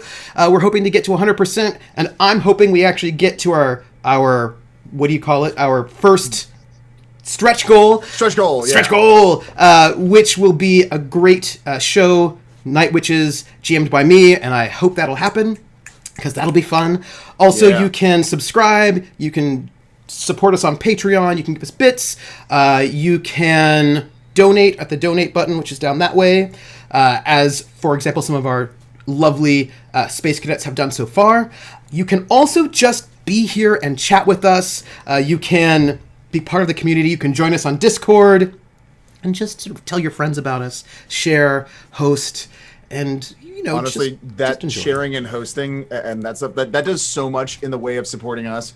Like you have no idea. It sounds simple. It doesn't sound like a lot to a lot of people, but literally just liking a tweet or like is so lovely in a way that lets us know that we're doing something good and that it also gives us exposure. Like that is, if that's all you can do, that's amazing. If watching or just like talking about it sometimes in the Discord or chat, like if that's all you can do to support GeekSpace, that is still supporting GeekSpace. So don't think that because we have a fundraiser and we have a Patreon doesn't mean that we don't appreciate you. We love every single act of encouragement that you can give us, and we hope that we make good stuff that makes you feel good too. And I love all the things you're saying in chat, by the way. So, in the first half of our show, Dex Raymond picked himself up with a little bit of blood, a little bit of singe, a little bit of vomit, from... just a little bit of vomit. Just a little bit of vomit. A skosh of vomit. Just a skosh. Oh, we had what was that? That was an exciting sound thing. It's a gifted sub. Ooh, gifted sub. And some bits. Kibbles and bits? Kibbles and bits. I love some kibbles and bits. As do I. They're tasty. Don't eat kibbles and bits, everybody. Don't do it. So Dex Raymond picked himself up after an explosion, made his way out, trying to figure out what he wants to do with his life at this moment. He decides to go and talk to some friends. He meets Max Vale. Oh, my boy. Yes. Who is a set decorator for Capitol Pictures. He has a lovely party with some famous queer people from the 1930s, has a great time there, gets pigs in a blanket. And he has gone, which is important, he's gone to find Marshall Daly, the supposedly angry boyfriend, and when he arrives at the Chateau Marmont, he gets punched in the face. It wasn't a heavy punch, it was fine. He's invited in, and he explains to Marshall Daly that he may have gotten him in big trouble with maybe a hit on him from the Syndicate, because it turns out that he and Whitey Alexander are both dating Helen Deacon, the woman whose mind has been blown. And while at this place, a fairly nice place, he notices this jar, which is this jar of moonshine. And Dex thinks about it, sniffs it, and he's like, this moonshine is rank. It's probably made by criminals. It's rough. And he's sitting and he's about to take a sip. And if you do not mind, I would like for you to make a stability roll, because you are going to be drinking this lovely, lovely moonshine. Please do. If you could make a stability, and you want an 8, and remember, you're at -2. Yeah, -2 immediately. Yes, you are. Okay. Let's hope for the best. Ooh. That's a 2. Yeah, uh-huh. That's a 3. Yeah, it's a 5 Ooh. -2. That's a 3. That's a 3. That's a 3. That's not an 8. That's not what I want. That is not an 8 at all. So you drink it, and presumably other people have had this before. Presumably when they drink it, it's totally fine. But it hits you. It hits you hard. And you're sitting there, and you know when you drink and it sort of burns, that sort of burning feeling of hard liquor going down your gullet, and cheap hard liquor going down your gullet? And you know how sometimes it can just open up all of your sinuses because it's just that, like, and it makes you tear up a little bit, and it makes you cough, and it's a little rough, and as you're coughing and as you're feeling this, you just get a little dizzy, and you feel a little lightheaded, and maybe you want to sit down. It's a little rough. And for a moment, before, like, in the inside of your eyelids, flash these hieroglyphs. And they're not hieroglyphs that you've seen before, and they're only there for a second, but it's just these strange symbols that sort of swim before your eyes, and you have a feeling that something's not right. A bit of a feeling of dread. And you think you hear the sound of metal clanging. But you know that sound is somewhere inside of your head and not outside of your head. And then it's gone. Almost as quickly as it happened. That strange... And it's almost like a memory that was not yours.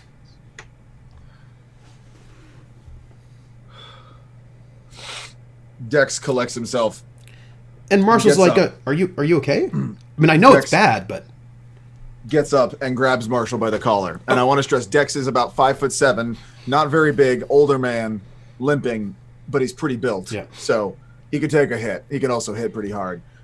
Grabs Marshall by the collar, by his black turtleneck. Hey, What the hell was that shit? It's moonshine. I would like to test, or was it? I would like to assess honesty. Mm-hmm. So you're assessing honesty on him. This is an investigative skill, so you can just do this automatically. And he's looking. He's like, "It's moonshine. I don't know what's wrong with you. Why are you grabbing me?" You know more than you're letting on.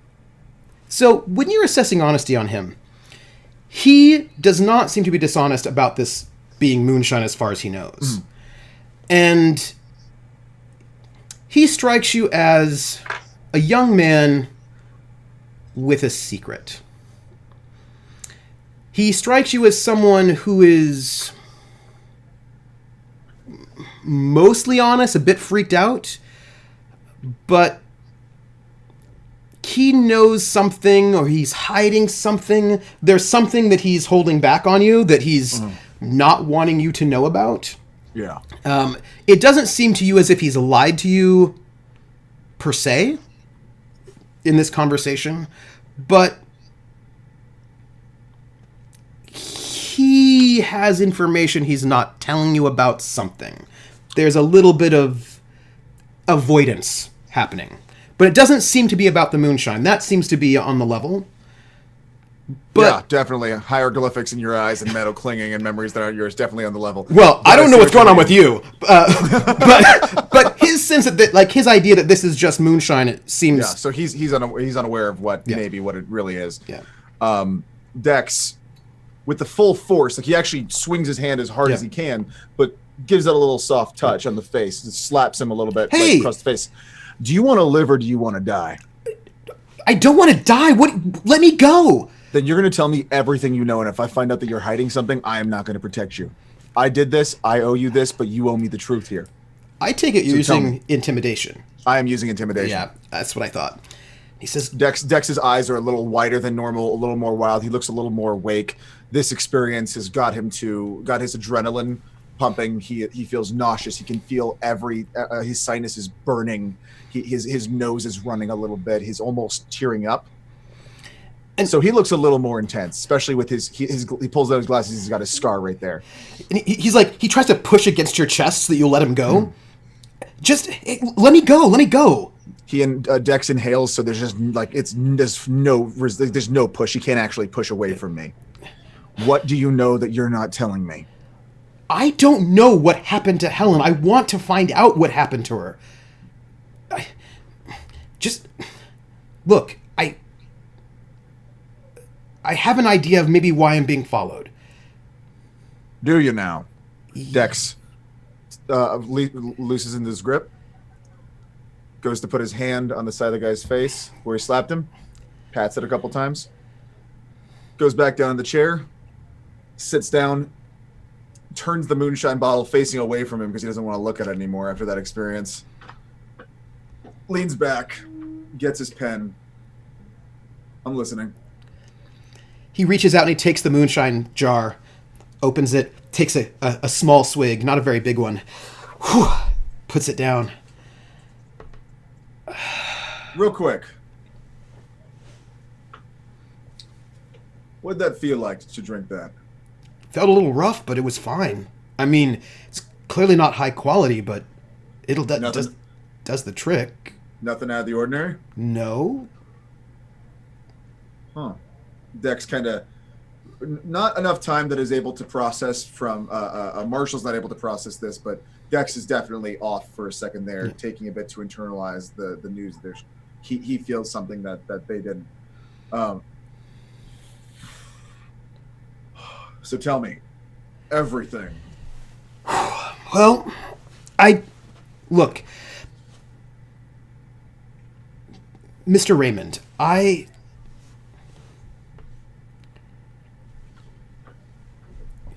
and he looks around as if like maybe somebody might be listening in this room. I have a secret. Yeah. A secret that can get you killed? Well, no, but it can get me in trouble. Huh. I am, and I'm not ashamed of what I'm about to tell you. But I have to be discreet. Understandable. I mean, the times that we're in, I have to be careful. I'm a member of the Communist Party.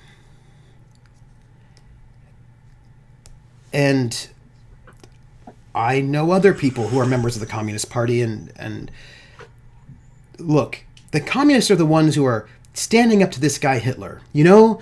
And they believe that people should be equal.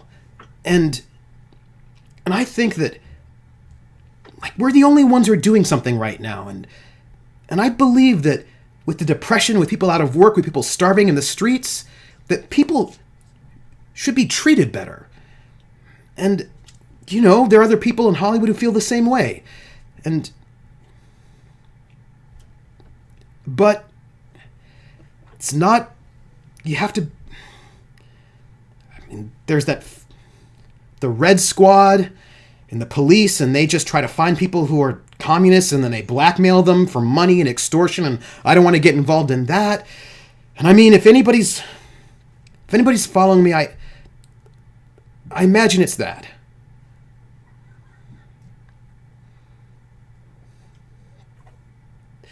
Mr. Raymond, you can't say anything about this. I mean, this could be my job. This could be everything.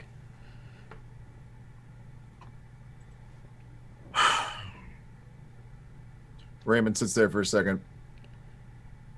Taps his pen on his pad. shows him the notes. Marshall, Communist Party.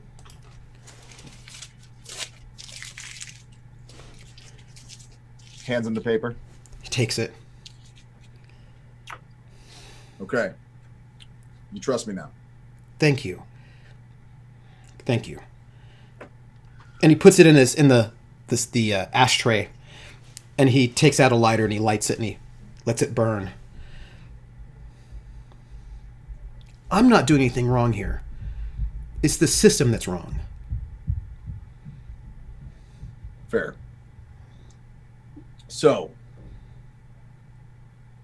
this person who's following you. Yeah. Any idea if it's a cop, if it's another investigator? I don't know. I mean, it could be a crooked cop. It could be an investigator. I don't know. But this guy's been following me for weeks and weeks now. I mean, for months, really. I'm going to level with you. I don't know how to keep you safe.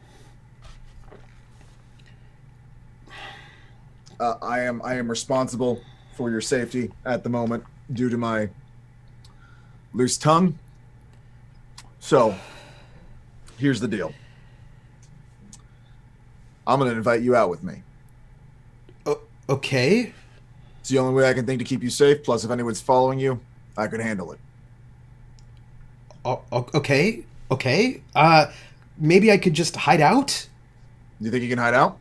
I don't know. I mean... Can't hide here. No. I can give you the keys to a nice hotel room. I stayed there for a while. Still am, actually. Okay. No one will look for you there. All right. Well, can you clear this up so I can get back to work? Honestly, the room you'll be staying in is a lot of character. You might be able to get some work there, so I bring you typewriter, pad, and a paper, and whatever you can get, because I think there's some stories there. Okay. And you're going to clear this up for me, right? I'll do everything in my power. All right.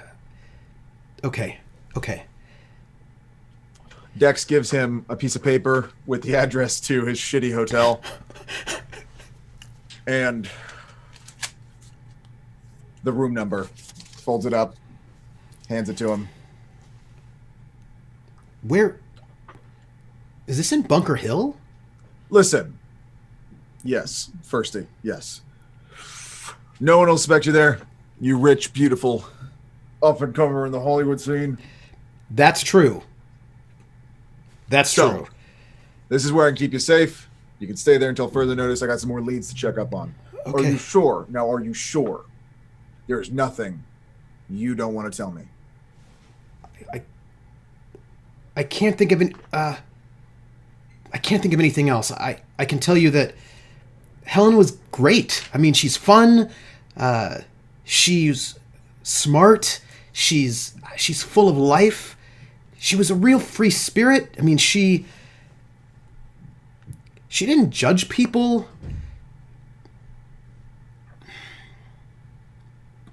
You seem like a good kid. The only thing I tell you is that I thought it was pretty weird that we had to pretend that we weren't seeing each other. Now it turns out maybe it's because she was seeing this gangster. I don't know why she'd do that. I think there's more to it. Maybe. I don't know why she'd do that. But, you know, I didn't control her life. She did what she wanted. I know that she had a bit of a thing with her sister, that her sister didn't want her... Her sister wanted to be more responsible. Helen didn't feel like she had to do that. But, and I suppose her sister didn't like me because she felt that Helen was being irresponsible with me, but, you know, life's short. Get over there. Get over the address.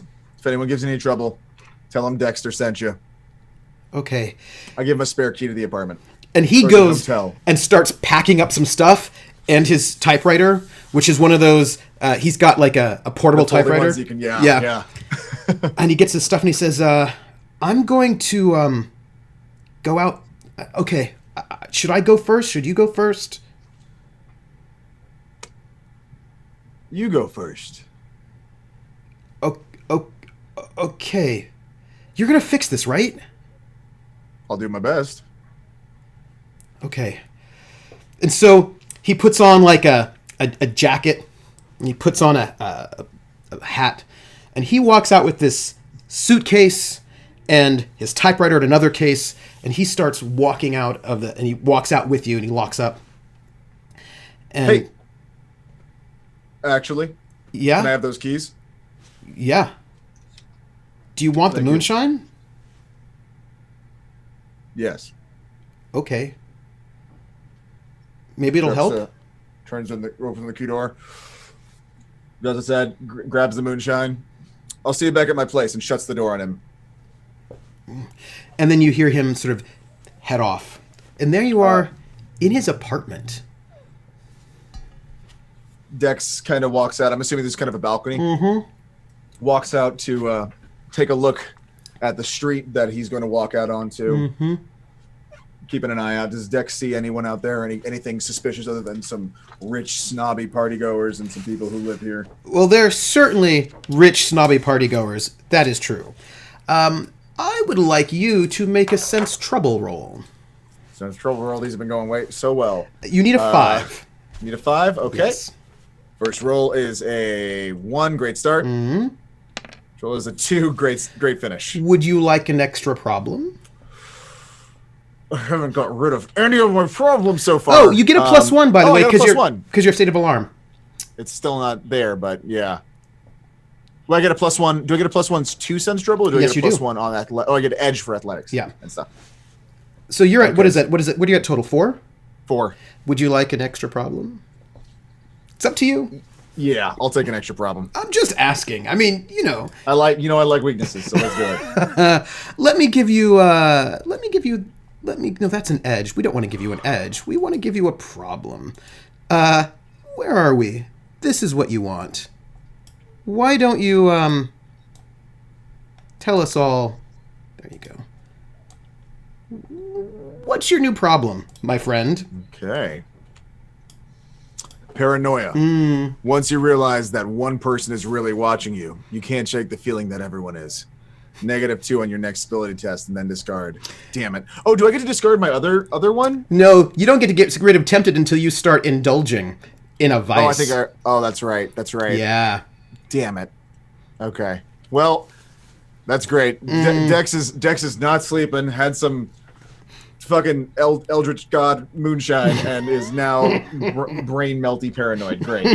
It's fine. I'm sure it'll be okay. Will you roll a die for me, by the way?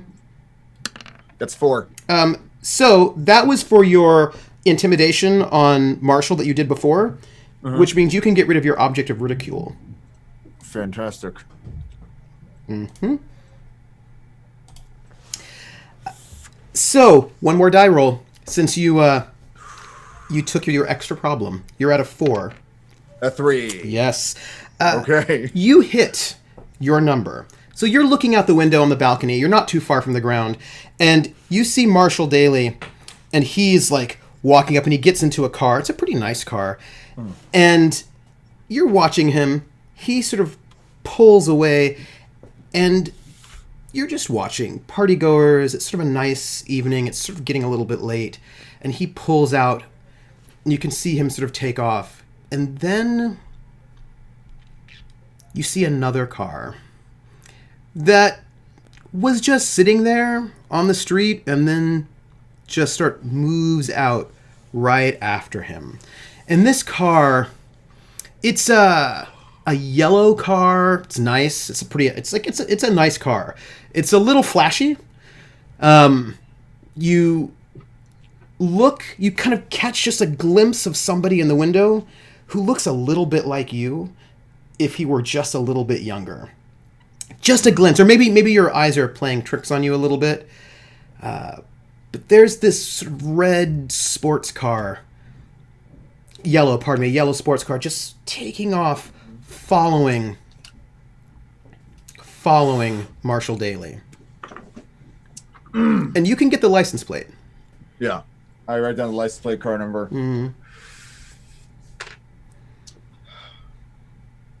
Find a nice glass of something that he has lying around. Do you want to drink that moonshine? Not drinking that moonshine yet. I'm just asking if you wanted to. I'm saving that because I'm going to take that to a friend of mine in a little bit. Oh, uh-huh. Mm-hmm. I pick up the phone. I call Ricky one last time. Tonight, I know it's late. He's got his family. It is home. late. His wife is cooking a big meal for his birthday tomorrow. Yes. It's a big deal. Yes. So I don't want to keep him up, but I need him to trick on something for me. You give a call, and it is sort of late, and the call answers, and it's like, Vargas residence? Hey, Ricky. Ah, Dex. Yeah. So, remember earlier when I said I might have got a hit on a man? Yes. Turns out someone's already looking for him. And I know it's late, and I know it's... what time is it exactly? It's 11. Oh. Hour away from your big day. I was sleeping. Well, were you? Yes. Oh, I'm sorry. I didn't realize being on the force makes you lazy. Huh. Dex, what is it?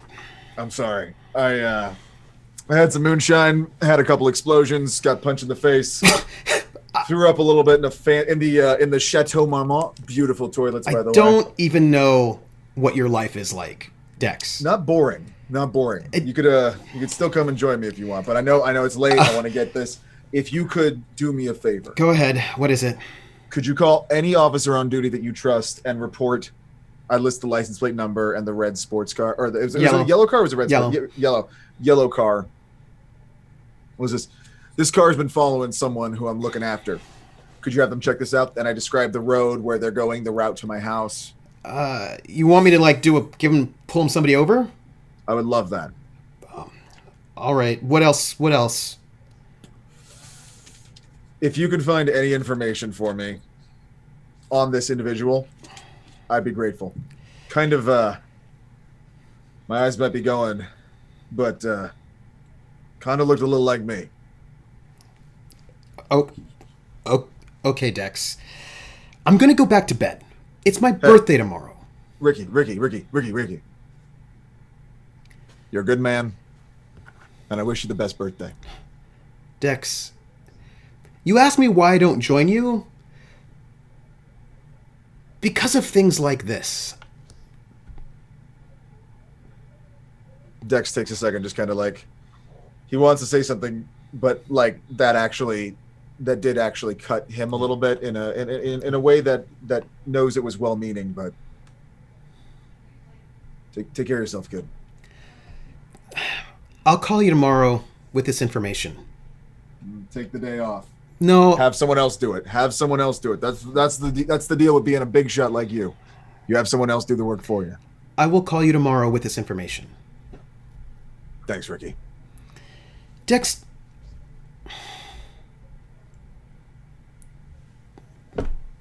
That's it, Dex. Take care of yourself. You too. He hangs up the phone. And you're there in this apartment. There's a lot of good wine. It's really nice. Marshall Daly's being followed by someone who maybe looks like you in a really flashy yellow sports car.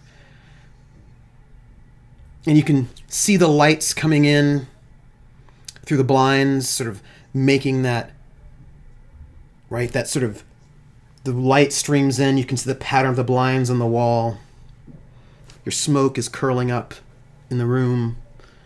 You can hear people laughing, somebody laughing, walking down the hallway.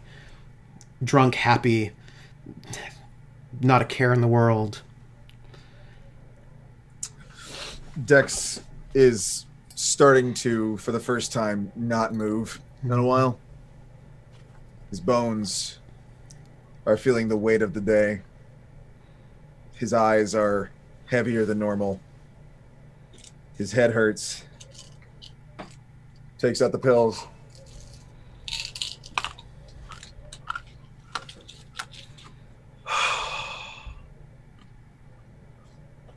Gets up, grabs the phone, dials his good friend.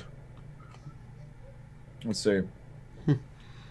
Let's see if we can talk to Betty. Mm-hmm. You realize it's 11 o'clock at night. No, then I'll talk to Alfred. You realize it's 11 o'clock at night. Alfred, I have a little less goodwill with Betty than I do with Alfred, so I'm willing to push it. It's fine. So now, just for the note, if you want chemical analysis, Betty's your woman. No, I wasn't sure which one I wanted to go to because chemical analysis would be good. It's true. But I thought if I can remember any inklings of the symbols, then Alfred would be the guy for me. This is fair. But it is 11 o'clock at night. It is. But there was that thing about you not going to sleep a lot. Other people go to sleep, but that's your choice. Okay. Well. Pick up the phone, start dialing a number, hang up, pick up a phone, start dialing another number, hang up, pick up a phone, start dialing another number, hang up. Just at a stalemate. Look at what time it is. I do take a look at the nice bed and couch that is here. And a lot of good alcohol. That's just sitting there looking at you. And the jar of moonshine also sitting up there looking at you. Tempting you, shall we say. Dex lights a fire in the fireplace. Little fireplace there. Oh, it's nice. Sets down the moonshine. Turns the bottle slowly 3 times so he can adjust, staring straight at it. Takes a big puff of his cigarette. Sits on the very fine, nice red couch. Twist off the lid. Smells like alcohol. Not good alcohol.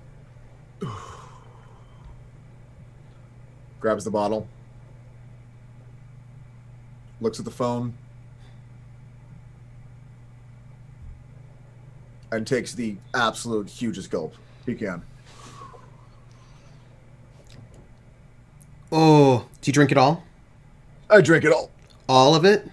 All of it. Even the stuff at the bottom. You drink it all. So, the next thing you know, it's maybe the morning? It's bright out. It's probably, if you look at your watch, it's like 11. And your memory is quite vivid and clear. You dreamed very clear dreams. You dreamed of the war. You dreamed of strange sounds. You dreamed of these symbols swimming in your head. Symbols you can't really make out. You dreamed of the trenches. You dreamed of being chased, of chasing others. You dreamed of these screams, and you thought that maybe they were the screams of a woman, and then you thought that maybe they were your own screams. And you dreamed of moving through like darkness. And when you look around yourself, you are not on the couch that you went to bed on the night before. You're in the bathtub, in the bathroom of this room. And you feel tired. And you feel like maybe someone's watching you. And you notice that you've locked yourself in the bathroom from the inside. You don't know how you got there, but you feel like crap. You are, however, no longer tempted. That's good. But you keep thinking that maybe someone is looking at you, or watching you, or listening to you. And you just feel unsettled. But drinking this, if there's a way for me to describe it, it makes you feel more aware and more...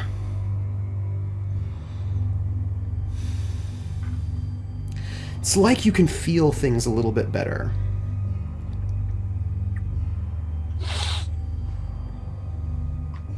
And then the phone rings.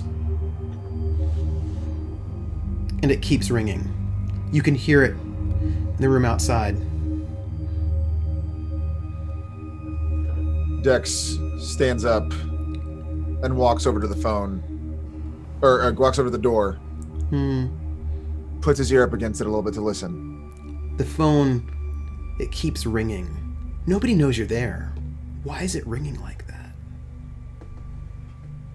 Dex goes down to the ground immediately and looks at under the door. Does he see any feet or anything?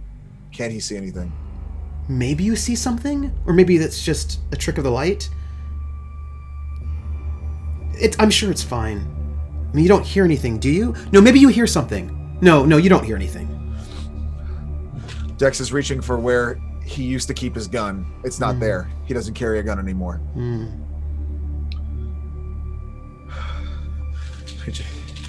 Reaches into his pocket for pills. They're not there. Where are they? Where'd they go? I don't know. You always have them on you. There's a ticket in his pocket. It's blank.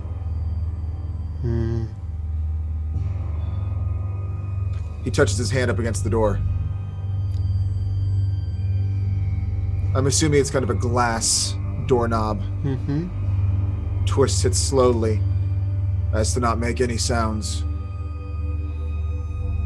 Opens the door, holds it tight so there would be minimal creaking, and peeks his head out the small little crack.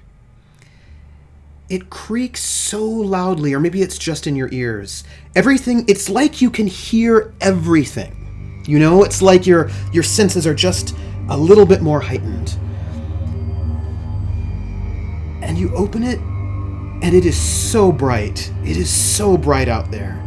And the phone just keeps ringing. It just keeps ringing. And it's like you can see footsteps in the carpet, but maybe they're yours. Maybe they're yours.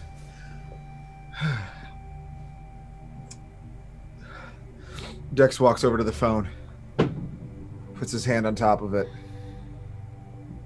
He's shaking. Dex is shaking. He grabs his arm. And there, right next to the phone, is your bottle of pills. Sets the phone down.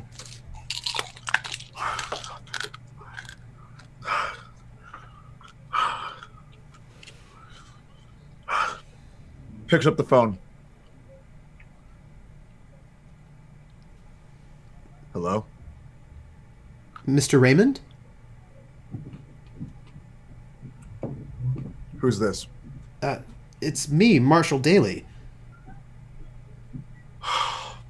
Jesus Christ.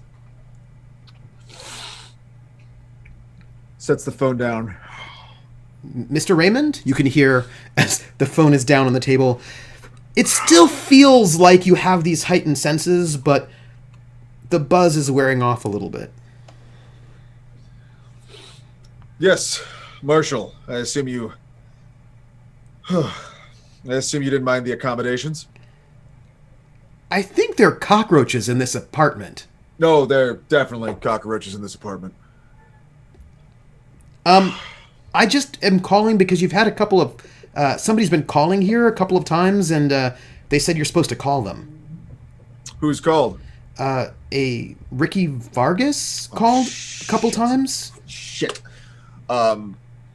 Dexter immediately hangs up the phone, picks it up, calls Ricky. You call, probably calling at the office, right? Yeah. There are a couple of rings, and, you get Sergeant Detective Vargas. Happy birthday to you. Oh. Happy birthday Dex. to you. For my birthday, don't sing. Happy Don't. Oh, Dex. Oh. Dear Ricky. Happy birthday You. to You are not a good singer, Dex. I've had a rough night. So, there's some guy in your apartment. Yeah, famous screenwriter, actually. Oh. Don't mean to brag. We switched apartments for the night. I'm at the Chateau Marmont. You know, I'm not even going to ask, Dex. I'm not even going to ask. I've got some information for you. You asked me to look up 2 license plates for you? Correct. I've got information. Yes. The first license plate you gave me, you said the people at the casino? Mm-hmm. That is a car that is licensed to H.M. Hillier, which is a magazine distributor.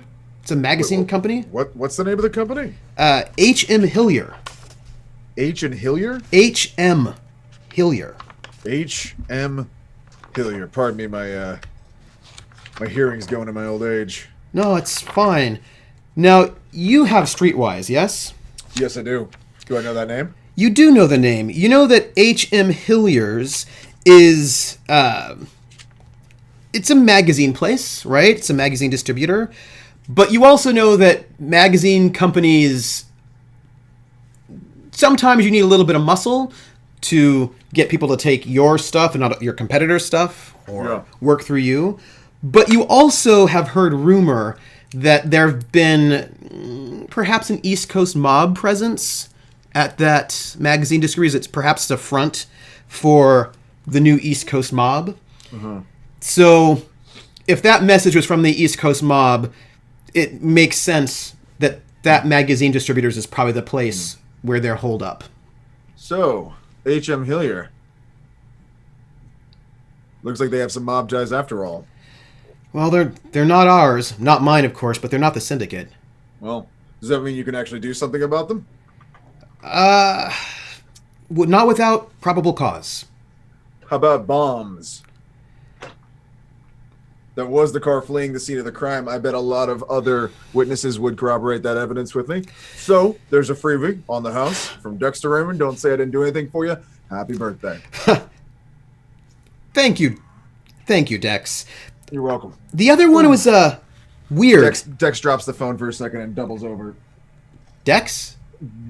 Dex? Are you okay? Oh. Dex? Dex? Dex is resisting the urge to vomit? Yeah. Picks up the phone. Yeah, sorry, I dropped the phone for a moment. Clumsy. Are you okay, Dex? You sound terrible. Yeah, I think I slept last night. Okay. So the second one that you gave, that was a little weird. We pulled the guy over, and it turns out the car wasn't his. Huh. The car was registered to a Greta Odemar. Greta. Do I know that name? You do not know the name at all. Greta Odemar? Yeah, Greta Odemar. He said that she lent him the car. We called, and she confirmed it, that it was okay that he was using it. He looks like a piece of crap, though. It's a much nicer car than he'd ever drive. Listen, hey, watch what you say, because I hear he looks a lot like me. Hey, if the shoe fits. You found me beautiful once. For different degrees of beautiful. She's, this Greta Odemar, she's, an actor? Huh. Yeah. Interesting. Yeah, so she seems to be kind of one of these actors, German, I think, and apparently he has permission to use her car. Well, anything on him? Anything? You find any information on him at all? He says he's a reporter. Oh, of course. Okay, that makes sense. But we didn't have any. He didn't have a press badge. He said he was a freelancer. Fine, sounds about right. That's what I would do if I was caught by a cop. I would lie my ass off. Oh, okay. Probably. Listen, thank you so much for this information. If there's anything I can do for you, like stop by and eat some of your wife's cooking tonight at your big dinner, let me know. I might be late. I might be late to the party. I have a lot of work I need to get done. Okay, Dex. Dex. Yeah. Will you stop by and maybe not get yourself killed? Listen, you ask me every single time we leave to not get myself killed. Yeah. You got to stop doing that because I'm going to get the impression that you might actually want me alive. Dex, do you remember when I first got on the force and you were assigned my partner? I do.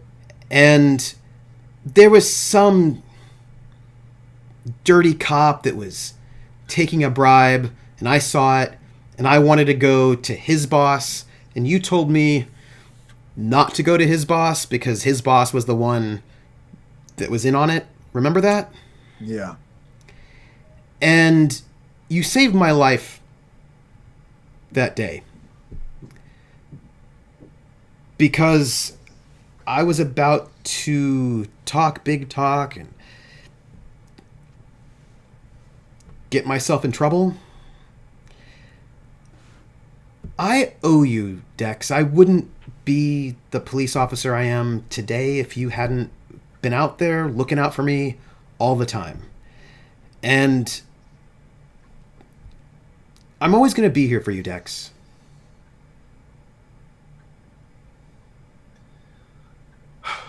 Ricky, it's your birthday, so I'm going to say something nice about you. Don't hold it against me. Money is a big factor for me. I like having it. I like being able to live in my shitty hotel room and do whatever I want with whoever I want. I like to not feel like I'm owned by anyone and that I can do the right thing based on my moral compass and not some crooked cop's moral compass. You're the reason I'm still out here doing things the right way. It'd be a lot easier to go around waving a gun, getting the answers that I want. You're a good cop, you're a good man, and I hope that I can be like you when I grow up. You mean look way better? Okay. Hangs up the phone. Happy birthday. Hangs up the phone. Jesus. The tingling in your fingers from your night of moonshine is sort of subsiding a little bit, and you're feeling a little bit more grounded in reality. There is a little bit of moonshine left in the cup. I pick up my phone. I pick up the phone. I grab the moonshine bottle, turn the cap on, hold it, try to find a pocket that fits it, load up my pills, call my house again one more time. And like, there's a while before it's picked up, and all of a sudden you hear, "Hello? Hey, Marshall, how you doing?" Yes, I'm fine. Sorry, also, they're really cockroaches. They're really cockroaches here. Yeah, there is a lot. Don't name them; you'll get attached. So I just spoke with my friend, an officer. There was a car following you last night, and I want to get some information from you. I think you're still safe because they pulled them over before they got to my house. Okay. So you were apparently being followed by someone who claims to be a reporter, which lines up with your story. That's weird. They didn't have any press badges. They claimed to be freelance, and their car was owned by a one Greta Odemar. Name sound familiar? Yeah, that's weird. She's a brand new. She came in from Germany just a couple of years ago. Oh. She's a second stringer. She's in MGM. I think they want her to be the next, Marlene Dietrich or something. Oh. Greta Garbo. She's, she came over. Yeah. She's not famous yet. I mean, she's on her way up, but I don't know her personally, and I don't know why someone using her car would be following me. Well, she said it was okay. So I don't know her personally. I don't know. She doesn't have anything against me. Can I assess honesty? Yes, you can. He seems to be completely honest on that one. Okay. Well, if you happen to remember anything, and I guess just wait for me to come home. I don't have a number for you to call. I'm going to be around all day. There are 3 beers in the fridge. Don't give them to the kids outside. Wait, hold on. Look out the window right now. Are the kids outside? Right now? Yeah. He looks. No. Oh. Good. Well, I'm supposed to tell you something. Uh, Yeah. A woman knocked on the door? A Betty Gargan? Betty Gargan. Yeah, she's your neighbor? Yeah, Betty. She said thank you about her son and she left a bunch of sandwiches. Huh. Dex just takes a second there like, yeah, I did do the right thing there. Giving those kids beer and then making them go to school. Yeah. I ate some of the sandwiches. Oh, no, that's fine. Just don't eat them all. I ate 2. How many were there? 4. That's half the sandwiches. I ate half the sandwiches. You ate half the sandwiches. Okay, you can have 1 beer. I was hungry. Save the sandwiches for me. Keep them away from the roaches, especially the big one. His name is Davy Boy. Leave him alone. He owns Davy half Boy. the apartment. Yeah. Okay. Oh, and also watch out for the mold in the bathroom. Hangs up the phone. Poor Marshall Daly is like, Marshall Daly is one of those communists who has not lived in a crappy apartment. That's just, and has good wine. But it's fine. It's fine. Dex just presses the dial, the thing on the phone, picks it up. Operator's like, number? I give them the number of Betty, my good friend Betty. Betty Noguchi. There's a couple of calls. It takes a while. And finally, a woman answers the phone. And it's your friend, Betty. Yeah. She's a research scientist over at UCLA. And she picks up the phone and she says, Dr. Noguchi. Betty, it's Oh. your favorite friend. You know me. Dex, how are you? What's new? I am always so amazed that people can just tell my voice. I didn't think it's that distinct, but I hear it in my own head enough, so... No, I don't get a lot of calls at the lab. How are you? I'm doing, not gonna lie to you, I have been better. Wait. I have a question. Yeah. Is this about a case? Is there a case? Yes, it is. Okay. Oh, that's so Okay. exciting. That's so exciting. What do you... No, hold on. What do you think it is? Okay. Is it a case where maybe you get to see a movie star who's having an affair? Tell me what it is. Betty. Oh, okay, tell me. I'm gonna tell you this right now, and I'll tell you the rest because I'm gonna come to see you. Oh, that's so exciting. Betty. Yes. I am in the Chateau Marmont right now. No, you're not. Right here. Yes, What? I was in a club. There were famous musicians. I was in a Hollywood party. I brought some snacks if you want some. They're a little old and a bit... Oh my pocketed, gosh. Wait, who did you see? What stars did you see? but how about I let you know when I come over? Okay, come over. I've got time. What Oh time my is it gosh. right now, by the way? What time is it? It's like 11:30. It's getting towards noon. How about I bring some lunch and meet you there around, let's say 1 o'clock? Oh, that's great. I'll have time to go and do a little bit of work on some crystal formations I'm doing. Oh my gosh. You have to tell me everybody that you saw. Will do. Okay, I'll see you soon, Betty. All right. Click. Hangs up the phone. Dex is, it's always nice to talk to Betty. Betty is a very kind, sweet, energetic woman who really, really makes Dex feel like there's good people in the world and people who want to help. And How did you meet enthusiasm her? is always noted. Honestly, Mm. Dex doesn't fully remember. He spent about a year of his life with her in it, not knowing her first name. They had seen each other a bit and they've talked, but he was usually in a Dex was living a bit harder back then. He's known her for about 4 or 5 years. Mm-hmm. But it got to a point where he didn't know her name long enough, so he finally got all the information from the people around her. Mm. And now he talks to her every time he can. She's a lovely person, one of the few people he actually will call up and have a conversation with. Kind of almost like a daughter, I would say. And she is one of the few Japanese Americans that went through UCLA at the time, and she's now she got her doctorate, and now she's working there in this lab, and she adores you. She thinks your life is so exciting, much more exciting than her life. I mean, she loves science and she loves her job, but you're a private detective. How exciting is that? She loves hearing. Like she likes reading the movie magazines. She reads like crime stories, and she thinks you're one of the most fascinating people that she's ever met. And anytime she can, she wants to hear all of your stories. And she's so excited to help because she is just really curious about life and anything she can do to find out stuff and learn things. She loves that.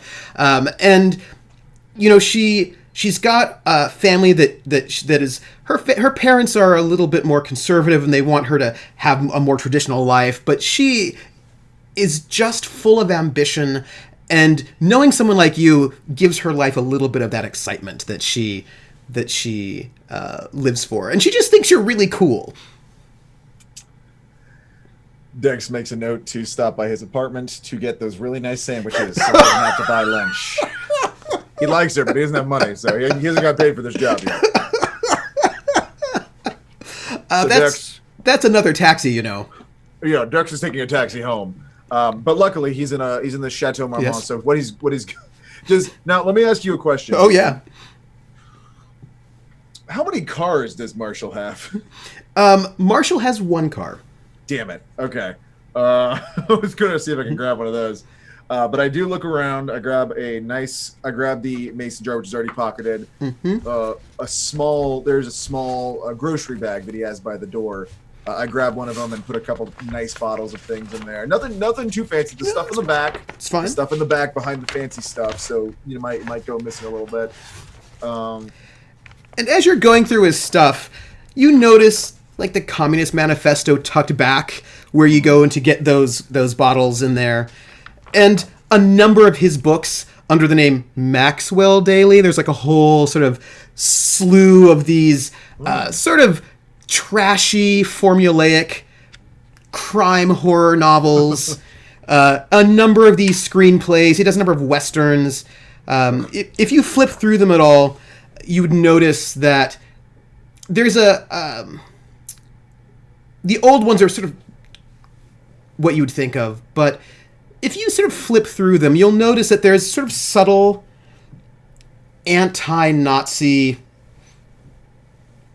jabs in there, right? Like, villains end up being Nazis, and they end up getting vanquished, right? There's little things in there that you notice, and often sometimes, like, boss owners are bad, right? Like, factory owners are oppressing people. Yeah. And so there's this, like, it looks like your most average, boring stuff, but you'll notice little streams of pro-proletariat and sort of anti-Nazi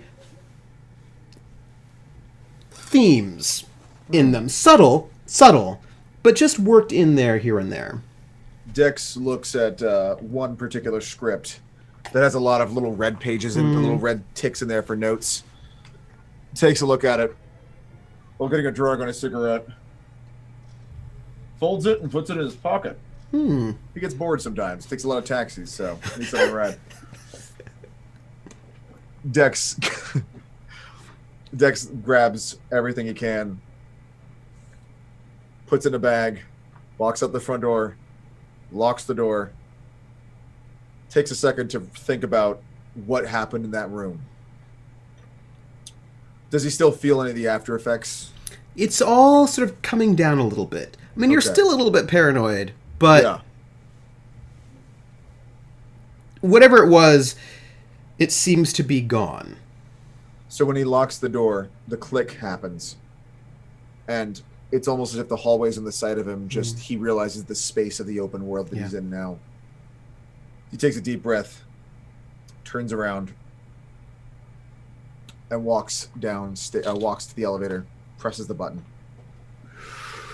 After a moment, the elevator comes. There's the elevator operator who ushers you in, down the hall, down to the lobby. And there's like a line of taxis just waiting. Okay. Dex gets in the first taxi he sees, loads the bag, clinking glass, pill bottles rattling, gets in the car, gives him the address to his house. And as you're going, I need you to make a sense trouble roll. Sense trouble roll. Yes, please. I have 2. Yes, please. And So you get what am that I plus gonna need? 1 because you're a state of alarm. And you want that's right. you want a 5. That's a 3. Mm-hmm. And that's a 2. Mm-hmm. You are in that taxi, and you see it. That yellow sports car is following you.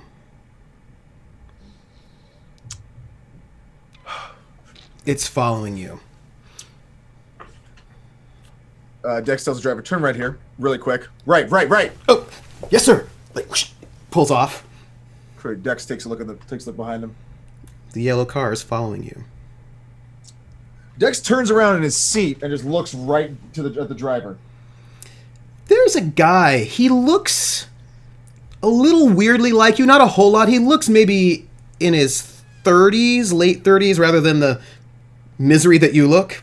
Hey! But he does have a scar on the side of his face.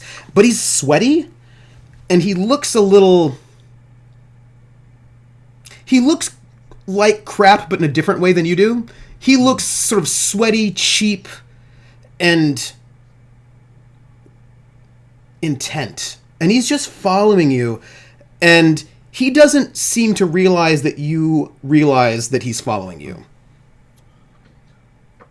I instruct the driver very, very loudly to slam on the brakes. Stop here. What would you like to happen? What are you aiming for? I'm going to get out of the car. Okay. You slam on the brakes, and the guy's like, okay, and he slams on the brakes. Dex opens the car door, steps out, and walks right up to the car. Now, the guy sees you, and he starts trying to back up, but the traffic's happening. Yeah. Dex goes around, like shortcuts, doesn't slide over the hood, but has to like scoot around quicker. Gets around to the side and just opens the door, like just with a cigarette in his mouth, using both hands. I need you to make an athletics roll. Okay, let's do it. Because my athletics is 2, but I have a tumbles out and he tries to get away from you. sense trouble test +1. Okay, so I already have that. Okay, so what do I need to get? You need a 3 because you spotted that trouble very well. So your number's lower. 4. Mm-hmm. And you have you have 1 die left, yes? Because it's athletics? So I can, yeah. So that means you don't have to use that roll, but you get an extra push. Can I hold on to that? Yes, you can. I can, okay. Because you basically, let me get this for you. Here we go. I haven't done this yet, so I'm excited. Because you were able to make that roll without using all your die, you get an extra push for later. Hell yeah. And this guy, he's in this sort of brown suit, and he's got this, you can see this camera in the seat, and he's trying to get away, but you get him real good. And he is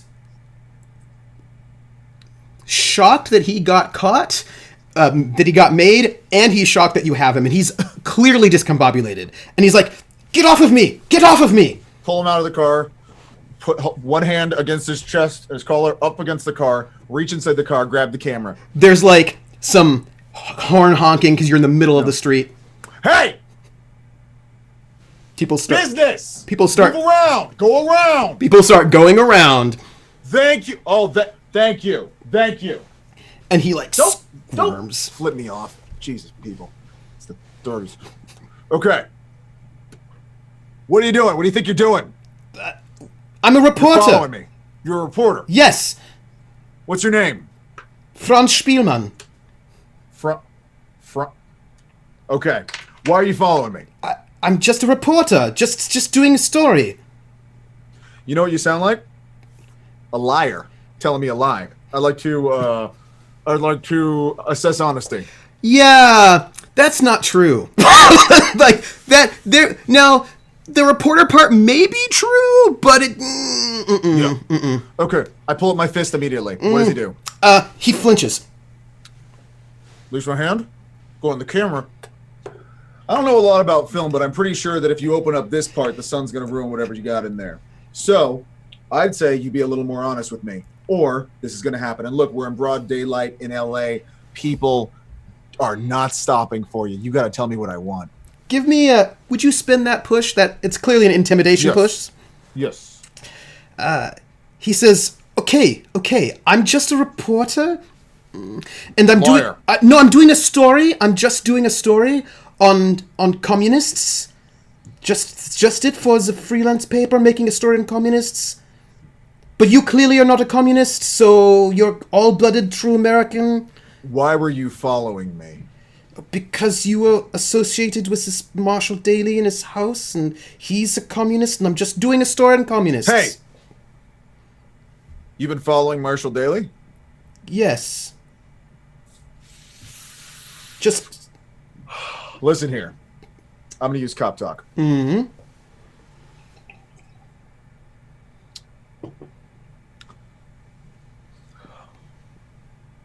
I am an officer of the law. You are currently an unregistered. You're driving a car that is not yours from a country that is very giving the world a lot of trouble right now. I'm a naturalized citizen of the United States. I've lived here for many years. I don't Where's your press pass? I forgot it. You can get into a lot of trouble without that press pass. And I don't have any relationship to the German government. He's lying. Like you're just like no. Yeah. I'm just doing a story, just freelance. Just that's it. Just. I immediately open the back of the camera. Oh no! Start pulling the film out. I look in the back seat. There are other rolls of film in there that look like they're just waiting to be developed. Oh, there's some, yeah. No, please don't, please go in don't. the car, grab the bag. No, please don't. Tell me everything I want to know. Look, this is Marshall Daly. He's a... Wait. Look at my watch with the mail. Actually, we have to go. Get in this passenger seat. But... Get in the passenger seat. He gets in the passenger seat.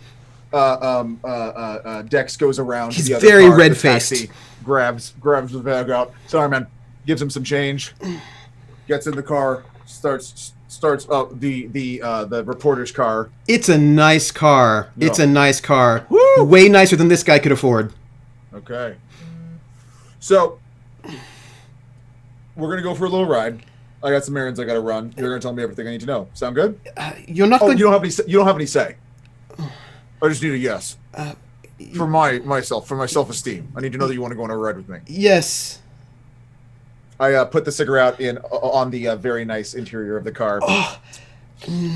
Okay, let's stop at my place. Okay. And we start driving off towards my house. And he's red-faced. He's frustrated. He's worried. He's not feeling good. But you've intimidated him, and he's not liking it. He's like, "Look, you're a red-blooded American. You care about the baseball and the apple pie and the mom. Can I put my hands down?" Put him on the dashboard. Yeah. So, I have the bag of film. I'm holding it outside the window of the car. If I bring this in... Oh, I don't have a cigarette. If I bring this in, you're not going to try anything funny, are you? No. Can I actually, assess him as a physical threat? Is that something I can do? Yeah, that's something you can do. So what you're getting from him is that... he doesn't look like a physical threat, but from some of his movements, you get a sense that and from your background, you get a sense he probably has military training. Uh-huh. And you get a sense that were he armed, could be quite dangerous. Okay. And the scar is weird to you. It's like the exact same scar that you have just down the side of his face, but it looks a little bit nastier. I pull the bag inside the car. And keep it right here by my side while I'm driving. Keep one arm on the wheel, take the other one off. I'm going to reassure him. Listen, that was a big show out there. Yes, you made me look very bad in public. I did. But you can understand my concern when I have someone following me, a true American as yourself. Yes. Someone following me looking for a communist and accusing me of being a communist. Well, I understand you're clearly not a communist, and I could just have my film back and everything. No, actually, there's a little bit of an issue that I'm having. You are currently following someone that I am trying to keep safe. This man is a communist. He's involved in all sorts of bad people. He also seems to be against Nazis, which is the thing that we both have in common. As am I. I'm also against the Nazis. Show me your ID. He goes in, he pulls out this ID, and he hands it to you. I would like to use law to tell if it looks like bullshit. No, it doesn't look like bullshit, Franz Spielman's, but I'll tell you, when he said that he didn't like Nazis, that's a lie. So you don't like Nazis, so no, if sir. I could just... And I slam on the brakes really hard, and I kind of look behind me, finally actually look at traffic now, and then pull over to the side of the road, up on the curb on his side, so he's leaning closer towards me. I get a piece of paper. I write, "Fuck Nazis" on it. Hand it to him. Hold this up. I get his camera out, and I get a picture. I get a roll, put it in, load it inside the camera. You wouldn't mind posing for a picture, would you? No, of course not. Okay. Hold it up to your face. Right there, a little bit lower. You're covering your face. There we go. Now, say America. America. Picture. Okay. And I take the film roll out and I cover it up. I take it safely and I put it in my pocket. I'm going to get this developed immediately. Look, we're on the same side. We don't like communists. This man, Marshall Daly's a communist. He hangs out with the bad sorts of people. Terrible people. I know all about it. But not like, he hasn't been hanging out with good people like Greta Odemar, has he? No. No. But that's someone that you have been hanging out with, haven't you? Yes, and as it turns out, there's no problem there. Everything is fine with that. Well, so fine that she let you borrow her car. Yes, because we have a good relationship. Hey, I'm going to need you to walk out of this car real quick and walk over to that phone booth. Could you do that for me? Yes. Go ahead. He gets out of the car, he starts walking towards the phone booth, and then he sprints. Okay. He just runs. He just Dex runs. Doesn't get out of the car. Dex drives. he sprints. He runs. He's out of there. Weaving Dex through traffic. So he's weaving through traffic? Yeah. And like through like, and he like takes like, you know, a side street, goes through a building. Okay. Dex, gets out, grabs the camera, grabs the photos, and runs all the way after him. He has a +2 in athletics, so I feel this will give him a good chance. He charges after him as fast as he can. Mm-hmm. I need athletics, and I need a 6. Okay. 4? Mm-hmm. 5. Ooh. Yeah. He takes off. He's running. He's trying to get you, right? And he goes through like a building. It's like a restaurant. He runs through it. You chase through right past him. Goes through the kitchen. You chase by him. He gets into the hall in the alleyway outside of the kitchen. He runs off to the left. He's stuck right in a dead end space. Yeah. And there you are. I need a fighting roll. A fighting roll. A fighting roll. Okay. What do I need to be? You need a 5. 4? Mm-hmm. Well, this is looking pretty good. Yep. 2. 7. Or no, 6. Mm-hmm. So you come at him and he pulls out a knife. And he looks really good with the knife. And he comes at you with this knife and he is going to kill you. Fair. I need you to tell me how you disarm him. While they were running through the kitchen, Dex did pick up a very nice cast iron pan. Mm-hmm. He is holding it out like this, almost with both hands, preparing for him to come at him. Does he attack him with a stab? Oh, he does. He comes right at you. Dex uses the hollowed out, the part that you put the food in of the pan, is concave, is that the right word? Concave part of the pan, and tries to, like, literally, tries to scoop the knife out underneath his hand like this. And you do, and like it hits, like the edge of it just hits like his wrist, and like it hurts, and he just drops that knife. Dex grabs the pan and slams it at the guy's foot. And then an uppercut. Oh, and you knock him out. He's like groggy and just sort of a little bit out. And you get an edge for that. Whew. Dex grabs the paper that says "fuck Nazis" and puts it on top of him and takes one more picture. Look, I can tell you what you want to know about Marshall Daly. Okay. Can you tell me why you tried to stab me and ran away when we were having a very nice conversation in a very nice car when I'm on my way to meet a very nice girl? It wasn't a nice conversation. I thought it was. I was having a great time. That hurts. Look, this Marshall Daly, I've been following him because I'm doing a story on searching out communists. Oh, and that hurt. Oh. You're doing a story on searching up communists when you seem, and pardon me, like this might be my American brutish ways talking, but you seem to be pretty chill with the Nazis. Look, many people want information on people who are communists all over the world. And who are you doing this reporting for? And do not lie to me, because I have a frying pan and I am willing to use it. I have friends back in Germany who are interested in who the communists are. Maybe friends back in Germany is not a good look for you. So who are they interested? Tell me all the information, or those pictures get sent to the Third Reich. Look, I'm just finding out who all the communists are and following this Marshall Daly and all his friends, and it's this woman, following people who know him. This woman? His girlfriend. What's her name? I don't know. She's blonde. I followed her to all the places that she went. Where'd she go? She goes to some. I think I'm bleeding. I step on his foot. Bad foot. Okay, yes. She goes to.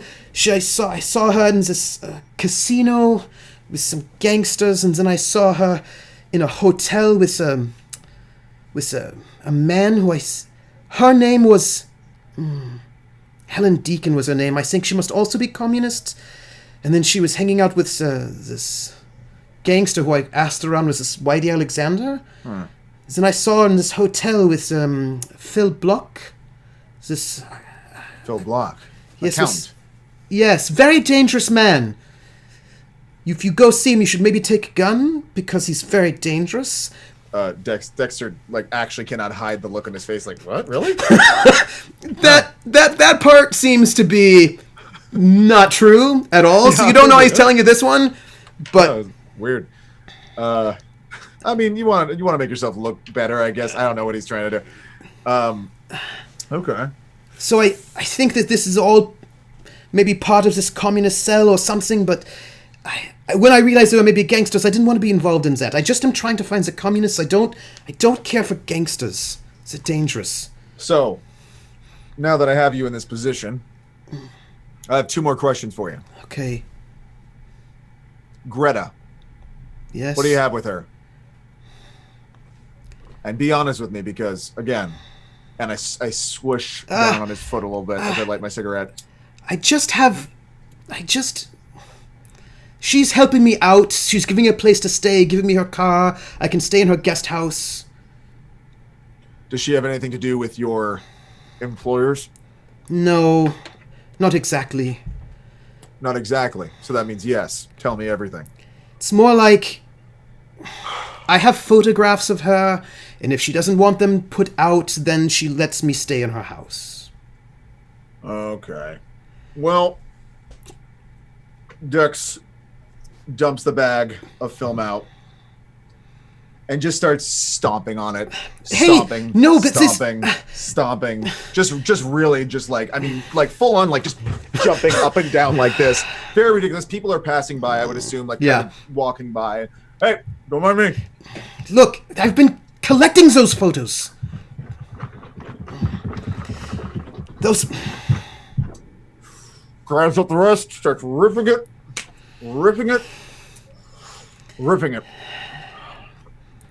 Mr. Raymond. What? I will remember you. Good. It's hard to forget someone, which leads me to my next question. Someone who looks eerily like a less handsome version of myself. Where'd you get that scar, buddy? I got it back in Germany. Why? Where did you get yours?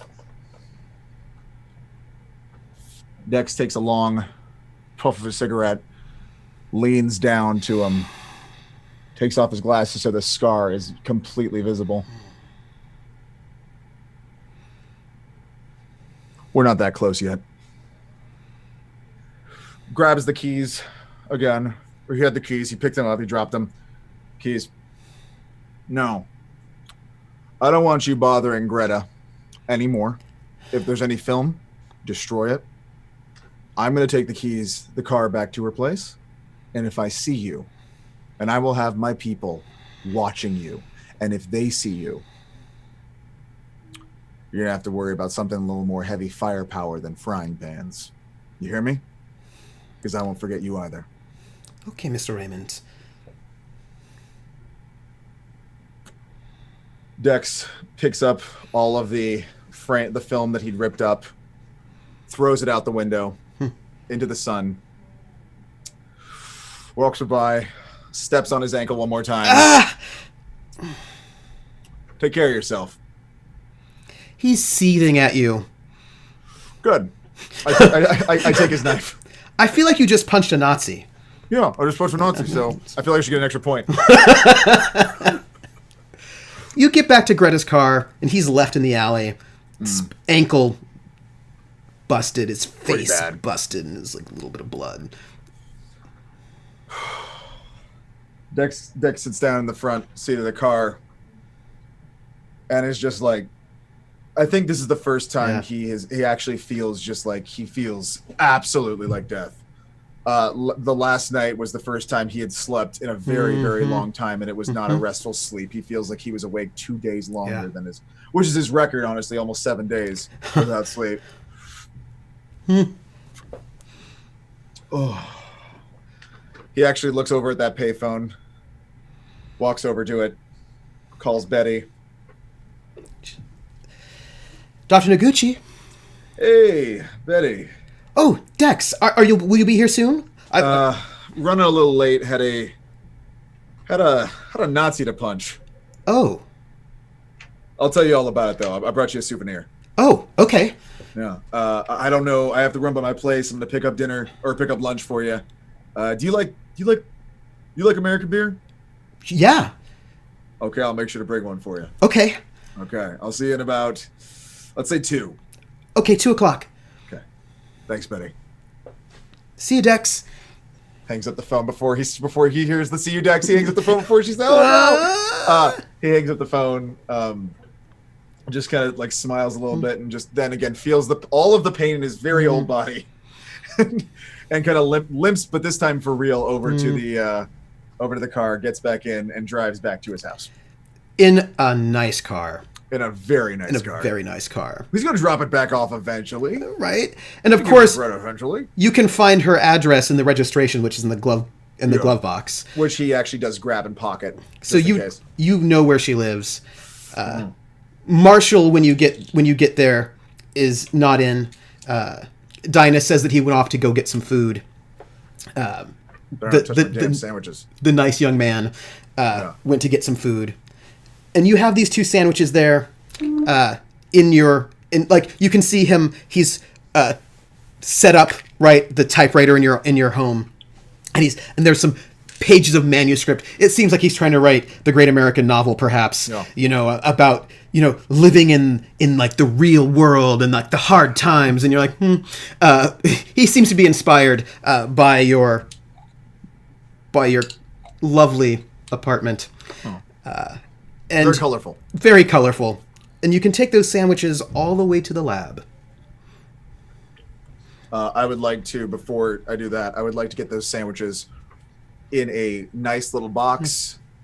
I would like to get a small container to put the beers in with a little bit of leftover ice that I had. And a couple pieces of candy. I think she'll like that. And when you make it in, it's a lab on the UCLA campus.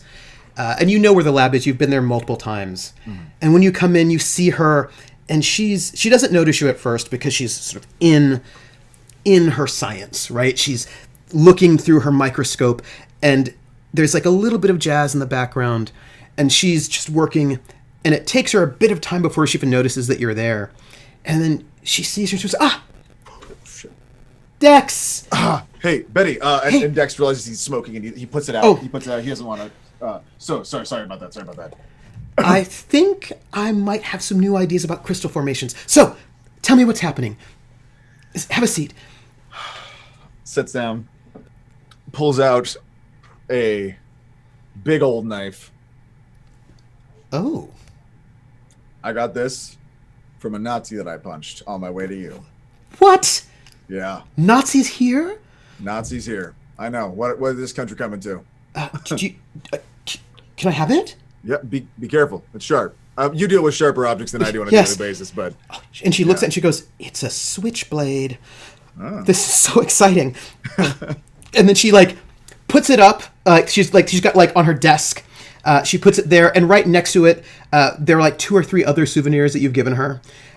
There's a baseball that's got a gunshot scar on it, and it's right next to there. And then there's a photograph of Gene Autry that's been autographed, and that's right next to it. And she's like, "So, what's happening?" oh, Betty, I don't know where to begin. Do you want to hear the real world stuff first, or do you want to hear the weirder stuff? Ooh, weird stuff. That's exciting. Tell me the weird stuff. Dex pulls out the box of sandwiches, pulls out the beer that he'd been chilling in his car, but didn't want to bring the whole ice and stuff in here, so he left it in the in Greta's very nice car. Pulled them out, uses a ring that's on his finger just to open the bottles, hands it over to her. Hope you like tuna fish. Oh, I do. Oh, Dex, thank you for visiting me. I never see you enough. It's always a pleasure to see your lovely face. You... Dex makes just shifts his weight in his chair and then grunts louder. Does that really nice, older dude grunt. Okay.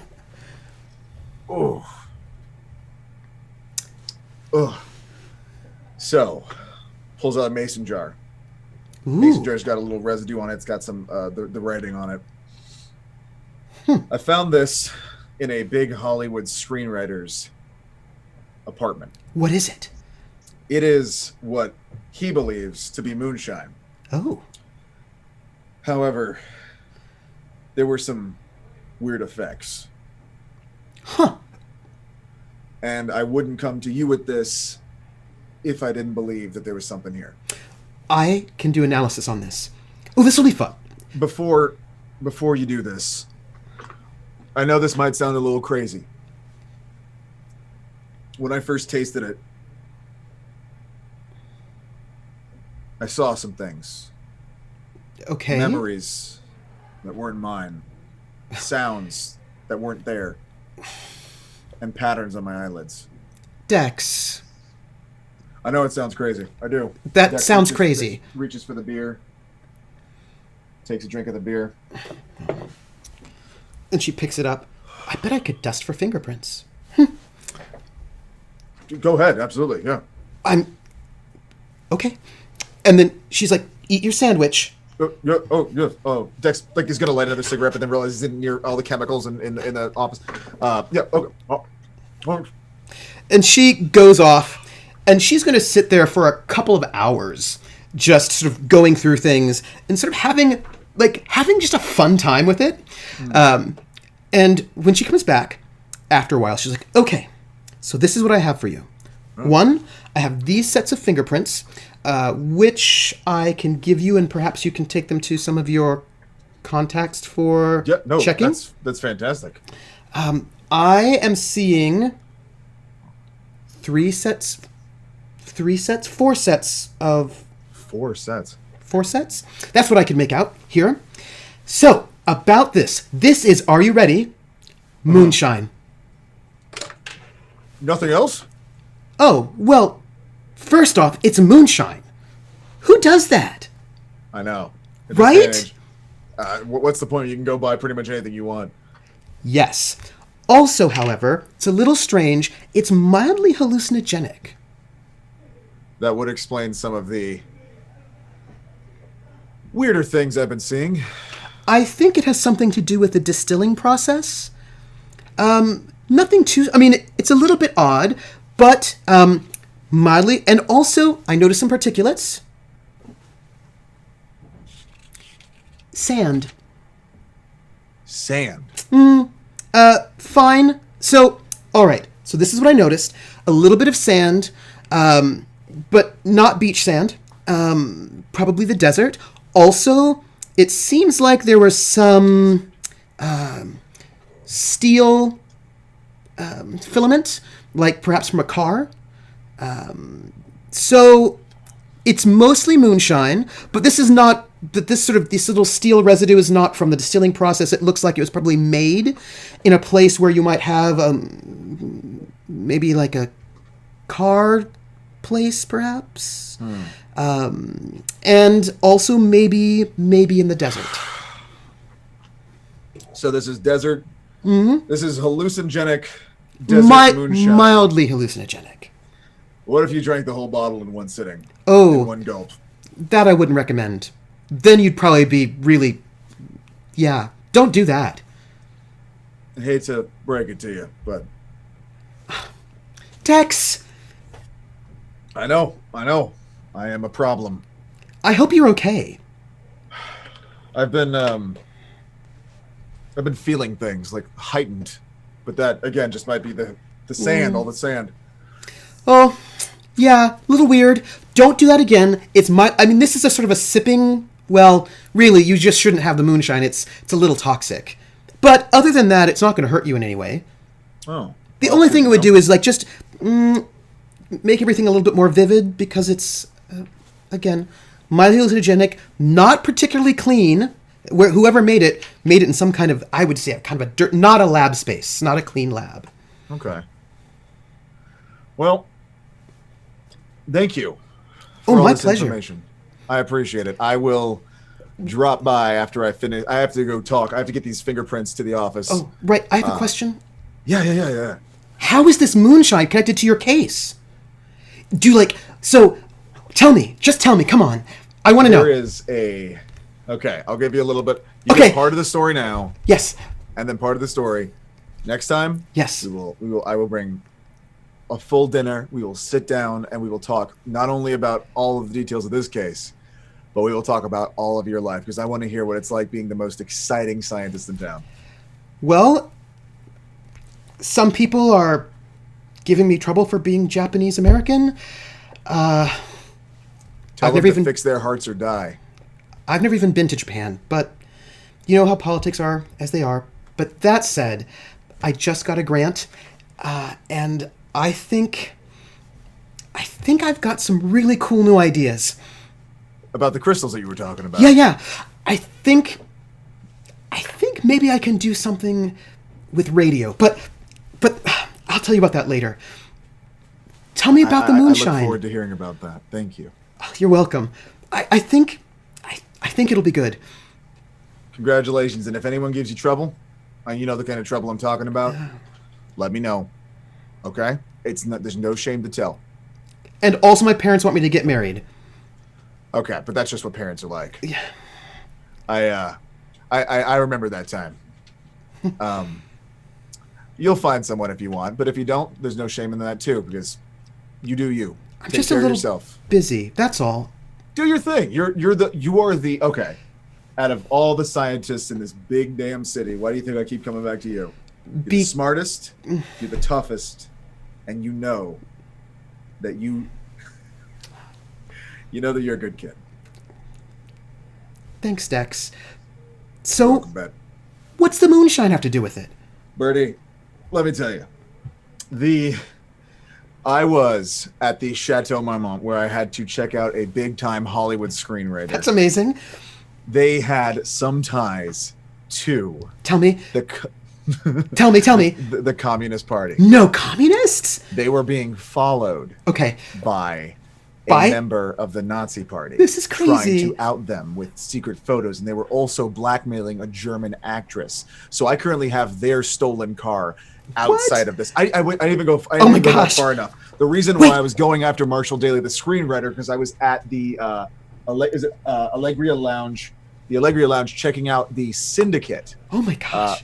I was there convincing one of the higher ups to give me all the information I can on a woman who disappeared, who then reappeared. Oh my goodness. Now here's the thing. I accidentally let slip that this man and this woman were seeing each other, who was also dating the other person. So I oh my goodness. kind of made this guy, this famous Hollywood screenwriter, who is now staying at my house and ate 2 of those sandwiches that we're eating right now. These are really good sandwiches, by the way. Thank you. Betty made them. One of my roommates, who I challenged her son into a race, and I got him to go back to school. Dex, you're such a good person, and you live such an exciting life. I live a life that is meant to be lived by someone a lot younger than I am. It's going to catch up with me one of these days. Well, that's why I appreciate these little talks with you, Betty. I can't believe it. Oh, you don't have to tell me, but was it Marlene Dietrich? Was that the star? It was. It was. I can't say anything. Oh my gosh. I can't say a single word. I love her movies. But I will tell you that when I get deeper into this case, I will fill you in. I'm hoping to wrap this up pretty soon. Oh, that's amazing. Thanks, Dex. Would you do me a favor? Yeah. People are gonna treat you bad.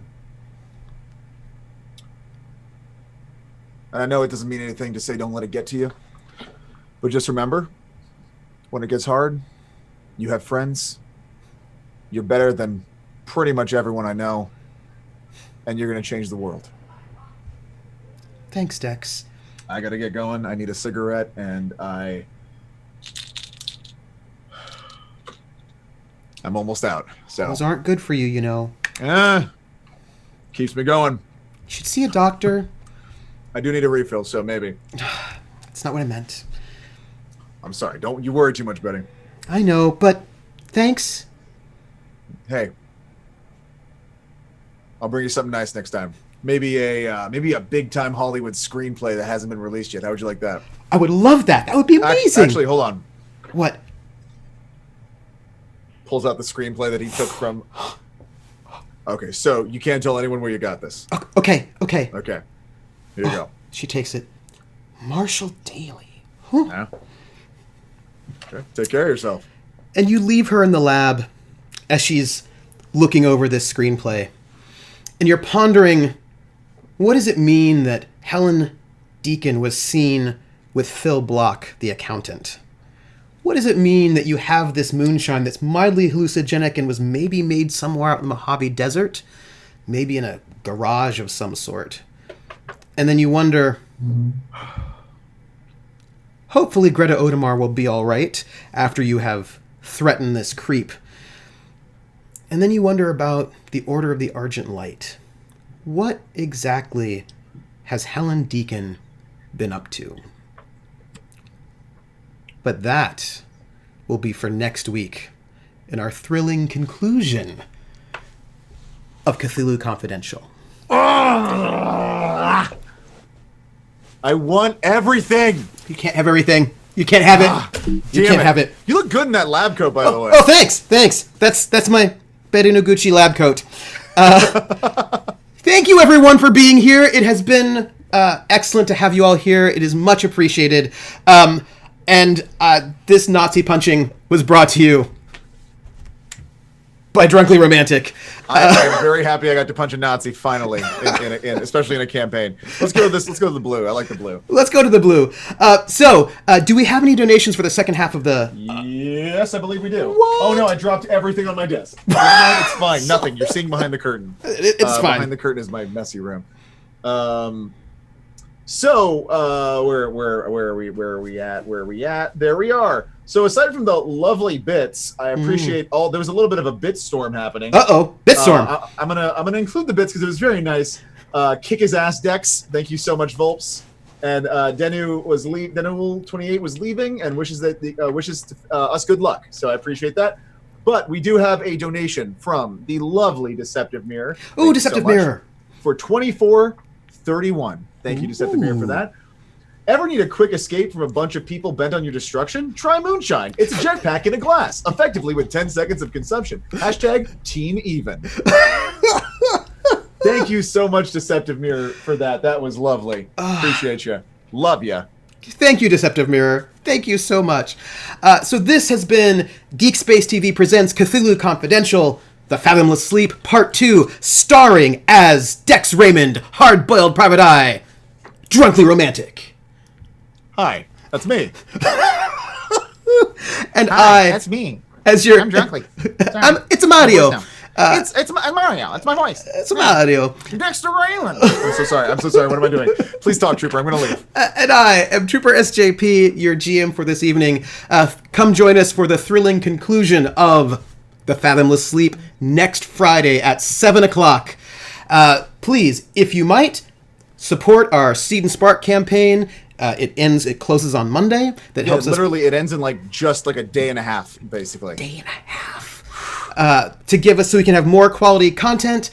You can support us by telling your friends, showing up, joining our Discord, Patreon, all of the goodness, subscriptions, donations, bits, but most importantly, chatting with us, being with us, and hanging out. And thank you so much. It is my pleasure. It has been wonderful to be here with this guy and with you.